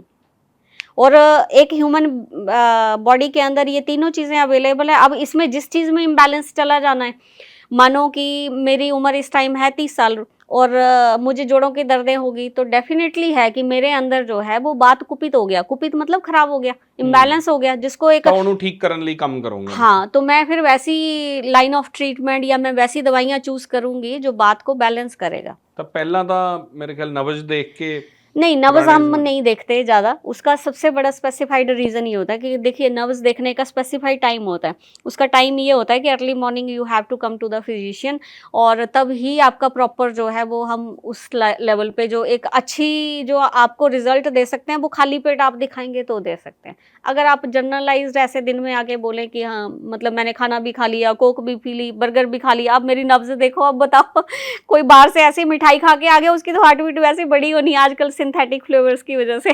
पर ਹੁਣ ਤਾਂ ਮਸ਼ੀਨਸ ਵੀ ਆ ਗਈਆਂ ਆਈ ਗੈਸ ਕਿ ਜਿਹੜੀਆਂ ਚੈੱਕ ਕਰ ਰਹੀਆਂ ਵਾਤ ਪਿੱਤ ਕਫ ਔਰ जी आगे ਦੱਸ ਦਿੰਦੀ ਹੈ जी ਕਿ जी आगे ਕੀ होंगी, ਕਰਨਾ ਹੈ। But I am not that much aware of that. ਮੈਂ ਅਕਸਰ ਦੇਖਦਾ ਕਿ ਅੱਜ ਕੱਲ ਨਾ ਲੋਕਾਂ ਨੂੰ ਬੈਕ ਪੇਨ ਦਾ ਇਸ਼ੂ ਬਹੁਤ ਜ਼ਿਆਦਾ ਹੈ, ਚਾਹੇ ਉਹ ਕੰਮ ਕਰਨ ਵਾਲੇ ਨੇ, ਔਰਤਾਂ ਘਰਾਂ 'ਚ ਕੰਮ ਕਰ ਰਹੀਆਂ, ਹਰ ਦੂਜਾ ਬੰਦਾ ਕਹਿ ਰਿਹਾ ਮੇਰੀ ਬੈਕ 'ਚ ਬਹੁਤ ਪੇਨ ਹੈ। जी ਕੋਈ ਮਣਕਿਆਂ 'ਚ ਗੈਪ ਆ ਗਿਆ ਕਿਸੇ ਦੇ, ਕੋਈ ਕਹਿੰਦਾ ਹੈ ਕਿ ਸਲਿਪ ਡਿਸਕ ਹੋ ਗਈ ਸਾਡੀ, ਜਿਹਨੂੰ ਅਸੀਂ ਕਹਿ ਦਿੰਦੇ ਆ। ਜ਼ਿਆਦਾਤਰ ਲੋਕ ਇਹਦੇ ਆਪਰੇਸ਼ਨ ਲਈ ਵੀ ਜਾਂਦੇ ਆ। जी ਆਪਰੇਸ਼ਨ ਹੀ ਇਹਦਾ ਹੱਲ ਹੈ? नहीं सर, ऑपरेशन मतलब this is the least surgery जो मैं रेकमेंड करूँगी किसी भी पर्सन को, कि अगर कोई होप नहीं है लाइफ के, आप बिल्कुल लास्ट उसमें खड़े हो, तो ही then only then you should think about that. अब मैं ऐसा क्यों कह रही हूँ? क्योंकि देखिए यूएस में जो स्पाइन का ऑपरेट हो रहा है, यू कैन नॉट कंपेयर कि इंडिया में भी वैसा ही होगा। सबसे पहले तो आप ये देखिए आपकी बॉडी खुलने वाली है, जिस ऑपरेशन थिएटर में खुलेगी वहाँ पे जैसे कितने ही ऑपरेशन चल रहे हैं, और ये चीज़ को इंडिया भी बहुत अच्छे से समझता है कि हम हाइजीनिकली पॉइंट ऑफ व्यू से उस लेवल का एटमॉस्फेयर किसी भी पेशेंट को नहीं दे सकते। इन्फेक्शंस, सीवियर इन्फेक्शन होने के चांसेस बहुत ज़्यादा होते हैं। हमारे जो इक्विपमेंट्स हैं वो उस लेवल के पूरे नीट क्लीन और वैसे स्टरलाइज्ड हो सकता है, कई बार ह्यूमन बीइंग है तो इस तरह का ये चीज़ें आ जाएं, और इसके लिए बहुत स्ट्रॉन्ग पैरामीटर्स नहीं है। अब जो सर्जरी का सक्सेस रेट आपको यूएस में मिल रहा है वो यहाँ इंडिया में कुछ हॉस्पिटल्स जो हैं अच्छा दे सकते हैं, लेकिन they are much more expensive. वो हो सकता है सारे अफोर्ड ना करें। अब आप कहीं पे भी जाके ऐसे बोलो कि मेरा ऑपरेट कर दो, अगलों ने तो कर ही देना है देखो, बट हु गॉट कम्प्रोमाइज्ड? आप, क्योंकि उसके साथ बहुत सीवियर कॉम्प्लिकेशंस आती हैं काफ़ी। अब इसमें एक 4 साल पहले मेरे पास 27-28 साल का लड़का था, उसने स्पाइन की सर्जरी करवाई थी। वो आया मेरे पास, उसको स्पाइन की सर्जरी हो गई, उसके बाद उसको परमानेंटली यूरिन के लिए बैग लग गया। वो क्यों? क्योंकि वो सक्सेस नहीं हुई। अच्छा, पक्के तौर पे उत्ते यूरिन बैग हाँ परमानेंट। तो वो इसलिए मेरे पास आया था कि आप मेरा बाकी इलाज करो ना करो, लेकिन ये यूरिन बैग जो है वो निकल जाना चाहिए। आप अब इमेजिन करो एक 27-28 साल का लड़का जिसने पूरी आगे लाइफ देखनी है, अब उसको परमानेंटली यूरिन बैग लगे। ਤਾਂ ਰੀਜ਼ਨਸ ਕੀ ਹੁੰਦੇ ਆ? ਜਿਵੇਂ ਮੈਂ ਦੇਖਦਾ ਕਿ ਅੱਜ ਕੱਲ ਬੱਚੇ ਸਕੂਲ ਜਾ ਰਹੇ ਆ ਛੋਟੇ, ਇੰਨੇ ਭਾਰੇ ਬੈਗ ਉਹਨਾਂ ਦੇ ਟੰਗੇ ਹੁੰਦੇ, ਕੀ ਉਹਦਾ ਅਸਰ ਵੀ ਸਪਾइन ਤੇ हो रहा है? ऐसा आजकल के टाइम में कह सकते हैं, क्योंकि आपका बच्चा कमज़ोर है, कमज़ोर मतलब देखने में नहीं है, लेकिन उसका बॉडी का जो कैपेबिलिटी है, अगर आप 25 साल पुरानी बात करें तो 25 साल पुराने टाइम में अगर मैं जाऊं तो मैं तो 30 केजी खुद ही उठा लेती थी। जब मैं स्कूल जाती थी या मैं कॉलेज जाती थी तो मैं बच्चा थी, तो मुझे याद है कि गैस का भरा हुआ सिलेंडर मैं खुद अपने शोल्डर पे या सिर पे उठा के लेके जाती थी, 10-15 किलोमीटर या 2 किलोमीटर भी चल लेती थी, क्योंकि हम जो खाना खा रहे थे और जिस लाइफस्टाइल में हम उस टाइम पे थे, we use to go into a deep hard work, हम करते थे। अब कौन कर रहा है? अब हम गिलास नहीं उठा सकते 250 ग्राम का, और हम फिर सोच रहे हैं कि हम 20 किलो वजन उठा के चल पड़े, तो वो कंप्रोमाइजिंग है कहीं ना कहीं। और दूसरा सबसे बड़ा कारण है विटामिन डी की बहुत ज़्यादा जो है वो लो है, लेकिन हम उल्टा इलाज करते हैं, हम कहते हैं कैल्शियम दो, दूध भी दो, ये भी दो, वो भी दो। हम कैल्शियम पे ज़्यादा फोकस कर रहे हैं, हम विटामिन डी पे फोकस ही नहीं कर रहे, जिसके साथ जो है वो बोन्स ने बहुत ज़्यादा स्ट्रॉन्ग बनना है किसी पॉइंट पे आके। बच्चों में या बड़े लोगों में घी जो है वो बहुत अच्छी एक, मैं हर इसमें मैं बोलती हूँ कि जो गाय का क्लैरिफाइड बटर घी है, देसी गाय का, वो बहुत अच्छा, और इवन भैंस का भी, अगर आपके पास खुद की भैंस है तो वो बहुत अच्छा है। लेकिन भैंस के घी में सिर्फ एक ही बात है, you have to do a lot of hard work to digest that basically. गाय के घी में आपको हार्ड वर्क करने की ज़रूरत नहीं है। अब जब हम घी खाते हैं ना, तो वो जो घी है वो हमारी बोन्स के लिए सबसे बड़ा, और दूसरी बोन्स के लिए तो स्ट्रॉन्ग है, लेकिन आजकल हमारे मसल्स कमज़ोर हैं, तो हम 1 किलो भी भार उठा के, मतलब कोई आप किसी को बोलो तो सही 2 किलो उठाना है, हाय मैं तो थक गया या थक गई, मतलब वो वाला हो रहा है। आजकल हम चाइनीज गुड़िया बन गए। हाँ। कि अब उतने बच्चे, अब उनकी कैपेसिटी नहीं है वो सारा कुछ करने की, तो हम उनको ऐसा, ਉਹਦਾ ਅਸਰ ਸਪਾਈਨ ਤੇ ਹੋ ਰਿਹਾ। हाँ, क्योंकि ਮੈਂ बैक ਤਾਂ ਇਹ ਵੀ पोस्चर, ਪੜ ਰਿਹਾ ਸੀ ਕਿਤੇ ਕਿ ਜੇ ਪੈਂਟ ਦੀ ਜੇਬ 'ਚ ਪਰਸ ਪਾਇਆ, ਵਾਲਟ ਪਾਇਆ, ਤਾਂ ਉਹਦਾ ਵੀ ਕੋਈ ਅਸਰ ਹੁੰਦਾ ਹੈ। जी एक्चुअली ना, क्योंकि एकदम से नहीं होता सर, ठीक है, आप लेकिन उस चीज़ को रूटीन बना लेते हो ना, you are doing that for to next 3 और 5 ईयर्स, तो वो बॉडी के जो पोस्चर हैं उसमें इनकरेक्शंस आ जाती हैं। अब जहाँ रीढ़ की हड्डी को सीधा बैठना था, सीधे रहना था, वो ऐसे बिल्कुल झुकी पड़ी है, तो वो आज नहीं होगी दिक्कत, 2 सालों 3 सालों बाद जब पोस्चर्स की बात आएगी ना। स्क्लोसिस क्यों डेवलप हो रहा है? स्क्लोसिस मीन्स कि आपकी स्पाइन में एक सर्टेन डिफॉर्मिटी आ रही है, ठीक है, तो वो क्यों? इसी के कारण, क्योंकि लंबे समय तक आपने इस तरह से किया।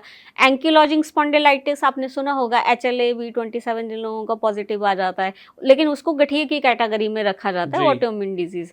तो वो क्यों डेवलप हुआ? क्योंकि लाइफस्टाइल सही नहीं थी, आपने बहुत सारा प्रोटीन खाया, बहुत सारा खाया, लोग तो पागल हुए पड़े, प्रोटीन खाओ, शेक पी लो, ये कर लो, वो कर लो।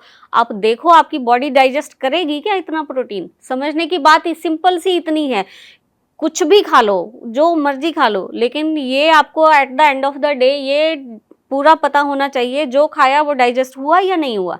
अगर नहीं डाइजेस्ट हुआ तो ऐसे गलत शलत रूटीन मत यूज कीजिए। ना ही ज़्यादा कैल्शियम खाइए, ना ही ज़्यादा प्रोटीन खाइए, उतना खाइए जितना बॉडी को नीड है। ओवर डाल के हम क्या सोचते हैं कि हम ठीक हो जाएंगे। अब 24 अंडे खा जाते, अब कैसे? अब 24 अंडे खाने हैं तो पहलवानी करो ना अखाड़े में, वहां जाओ, वहां कुश्ती करो 4-5 घंटे, फिर वो डाइजेस्ट होगा। ऐसे आप खा लिए 24 अंडे खा के बैठ गए हम, तो कल को तो हमारा पेट कहाँ का कहाँ पहुंचना है, सो जाओ, उस तो बाद फिर वही है, क्योंकि हाई प्रोटीन है। और इवन आयुर्वेद में तो ये कहा गया है कि अंडे सिर्फ वही डाइजेस्ट कर सकता है जिसका शरीर लोमड़ी जैसा हो। आप बिल्कुल चुस्त चालाक होने चाहिए, जैसे लोमड़ी होती है, बस मिनट में भाग गए, इधर गए उधर गए, तब डाइजेस्ट होता है। वो खा के बैठ गए तो फिर तो बीमारी लगनी है ना। ਡਾਕਟਰ ਸ਼ਾਰਦਾ, ਤੁਸੀਂ ਇੰਨਾ ਵੱਡਾ ਐਮਪਾਇਰ ਖੜਾ ਕੀਤਾ, ਸ਼ੁਰੂਆਤ जिस दिन हुई सी, ये विजन सीगा कि एक दिन इत्थों तक पहुंच जाएंगे? जी, ये विजन तो बचपन से ही था।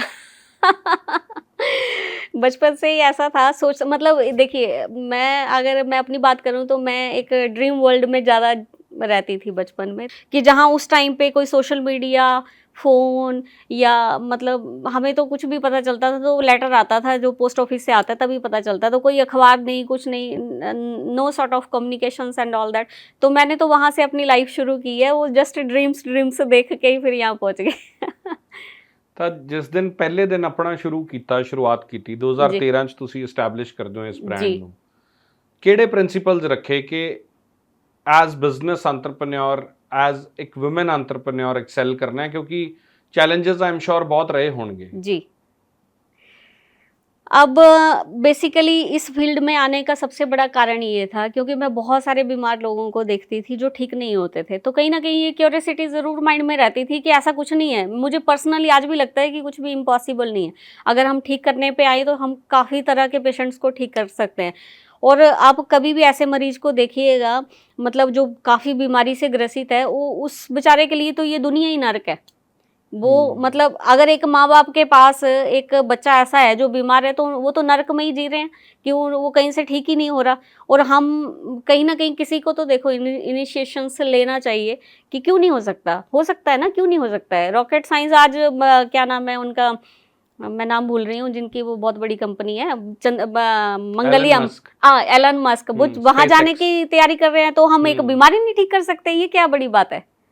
ठीक है, कुछ समझ आती हैं कि कुछ नहीं हो सकती हैं, लेकिन 90 ग्रुप ऑफ डिजीजेस देखें तो क्यों नहीं क्योरेबल, क्यों नहीं है क्योरेबल, होनी चाहिए ना, क्यों नहीं होनी चाहिए। ਮੈਂ ਸ਼ੁਰੂ 'ਚ ਸਟੀਵ ਹੋਣਾ ਦਾ ਜ਼ਿਕਰ ਕੀਤਾ ਸੀ, ਡਾਇਰੀ ਆਫ ਅ ਸੀਈਓ, ਉਹਦੇ 'ਚੋਂ ਇੱਕ ਲਾਈਨ ਲਿਖਦੇ ਆ ਕਿਤਾਬ 'ਚ ਕਿ ਇੱਕ ਬੰਦਾ ਬਾਹਰ ਆਪਦੇ ਘਰ ਦੀ ਸਫਾਈ ਕਰ ਰਿਹਾ ਹੁੰਦਾ ਹੈ, ਲੌਨ ਦੀ, ਤੇ ਜੋਗਿੰਗ ਕਰਦਾ ਇੱਕ ਨੌਜਵਾਨ ਆਉਂਦਾ, ਉਹ ਰੁਕਦਾ, ਉਹਨੂੰ ਕਹਿੰਦਾ ਕਿ ਮੈਂ ਥੋੜ੍ਹੇ ਸਾਲ ਬਾਅਦ ਨਾ ਮੰਗਲ ਗ੍ਰਹਿ ਦੇ ਉੱਤੇ ਆਪਦੀ ਸੈਟੇਲਾਈਟ ਭੇਜਣੀ ਹੈ ਤੇ ਇੰਟਰਨੈਟ ਉੱਥੋਂ ਚੱਲਿਆ ਕਰੂਗਾ ਜੀ।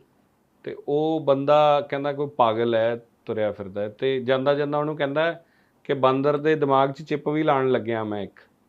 ਤੇ ਉਹ ਫਿਰ ਜਦੋਂ ਅੱਗੇ ਲਿਖਦਾ ਹੈ ਕਿ ਉਹ ਬੰਦਾ ਐਲਨ ਮਸਕ ਸੀਗਾ ਜੀ। ਕਹਿੰਦਾ ਜਦੋਂ ਤੱਕ ਮੈਂ ਤੁਹਾਨੂੰ ਇਹ ਨਹੀਂ ਦੱਸਿਆ ਵੀ ਉਹ ਐਲਨ ਮਸਕ ਹੈ, ਤੁਸੀਂ ਵੀ ਸੋਚਿਆ ਕਿ ਕੋਈ ਪਾਗਲ ਹੈ। ਹਾਂ, ਜਦੋਂ ਮੈਂ ਤੁਹਾਨੂੰ ਦੱਸਤਾ ਕਿ ਐਲਨ ਮਸਕ ਹੈ, ਤੁਸੀਂ ਕਿਹਾ ਹਾਂ ਹੋ ਸਕਦਾ ਹੈ ਯਾਰ, ਵੀ ਹੋ ਸਕਦਾ ਬਾਂਦਰ ਦੇ ਦਿਮਾਗ 'ਚ ਵੀ ਚਿੱਪ ਲੱਗ ਜੇ। ਤਾਂ ਇਸ ਤਰ੍ਹਾਂ ਦੀ ਇੱਕ ਪਰਸੈਪਸ਼ਨ ਉਹਨੇ ਬਣਾਈ ਬੰਦੇ ਨੇ ਕਿ ਹੁਣ ਉਹ ਜੋ ਕਹਿੰਦਾ ਦੁਨੀਆ ਮੰਨ ਲੈਂਦੀ ਹੈ ਵੀ ਇਹ ਹੋ ਸਕਦਾ। ਬਿਲਕੁਲ ਬਿਲਕੁਲ। ਨਿਊਰੋ ਲਿੰਕ ਲੈ ਕੇ ਆਇਆ ਕਿ ਜਿਨ੍ਹਾਂ ਨੂੰ ਬਚਪਨ ਤੋਂ ਦਿਖਦਾ ਨਹੀਂ, ਅੰਨੇ ਨੇ ਜਿਹੜੇ ਲੋਕ, ਬਲਾਈਂਡ ਨੇ, ਉਹ ਇੱਕ ਚਿਪ ਲਾ ਕੇ ਇੱਕ ਐਨਕ ਦੇ ਰਿਹਾ ਹੈ ਜੀ। 2040 ਚ ਸ਼ਾयद ਉਹ ਆਣੀ ਹੈ, ਜਿਹਦੇ ਨਾਲ ਜਿਹਨੇ ਕਦੇ ਦੁਨੀਆ ਦੇਖੀ नहीं वो बंदा भी देख सकूगा। बिल्कुल, अब देखिए कितनी बड़ी होप दे रहा है एक इंसान एक को ना, पूरी दुनिया को दे रहा है। ਤਾਂ ਤੁਸੀਂ ਉਦੋਂ ਇਹ ਹੋਪ ਲੈ ਕੇ ਆਏ ਕਿ ਮੈਂ ਕ੍ਰੋਨਿਕ ਡਿਜ਼ੀਜ਼ਸ ਨੂੰ ਐਲੋਪੈਥੀ ਤੋਂ ਨਹੀਂ ਆਯੁਰਵੇਦ ਤੋਂ ਠੀਕ ਕਰਨਾ ਹੈ ਜੀ। ਔਰ ਹੌਲੀ ਹੌਲੀ ਜਿਹੜਾ ਇਹ 1 ਤੋਂ 2 ਤੋਂ ਬਹੁਤ ਸਾਰੇ ਅੱਜ ਤੁਹਾਡੇ ਵੱਖ-ਵੱਖ ਸ਼ਹਿਰਾਂ ਦੇ ਵਿੱਚ ਸੈਂਟਰਸ ਨੇ। ਇਸ ਜਰਨੀ ਨੂੰ ਸਮਝਾਓ, as a female, as a woman, ਇਹ ਚੈਲੰਜਸ ਕੀ ਸੀਗੇ ਤੁਹਾਡੇ?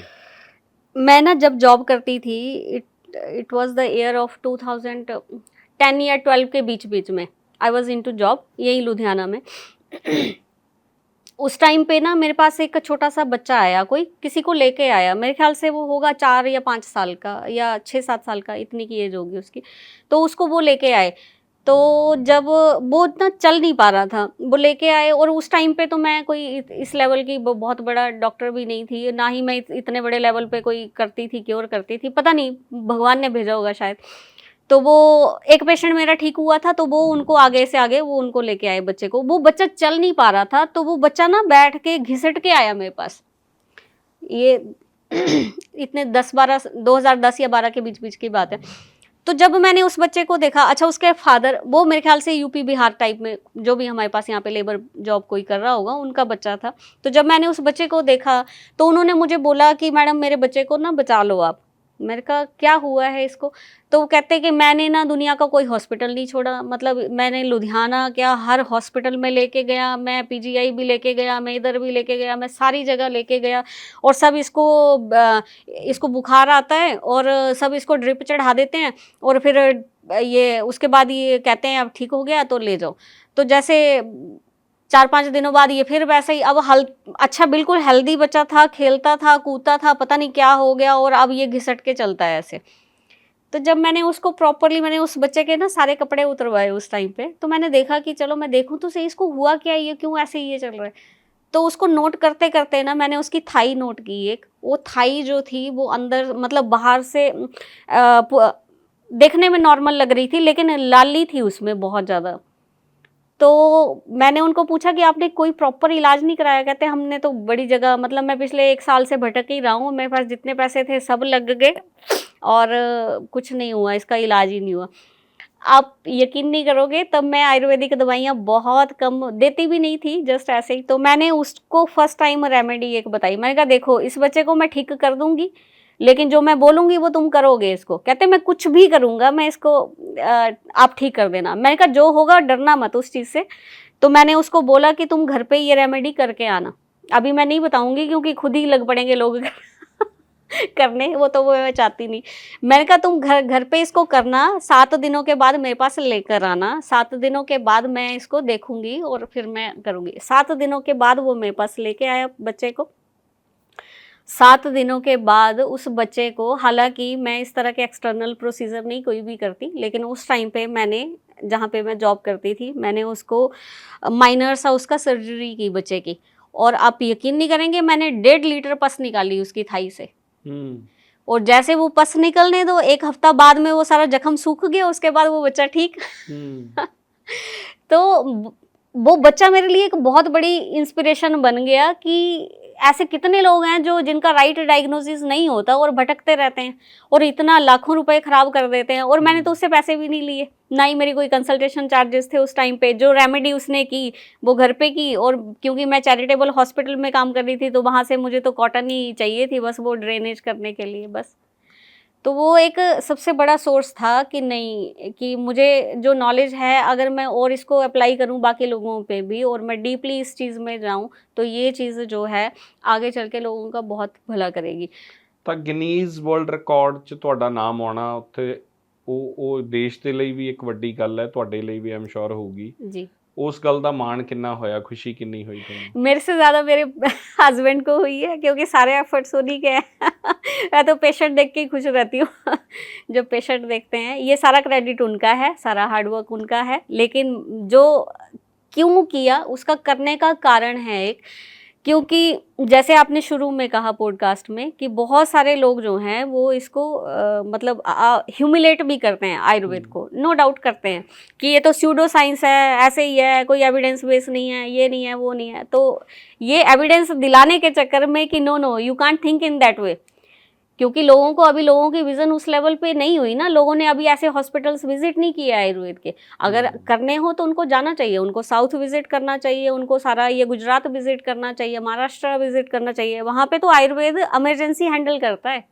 इमरजेंसी वाले पेशेंट आते हैं और वो आयुर्वेद से उसको क्योर करके भेजते हैं।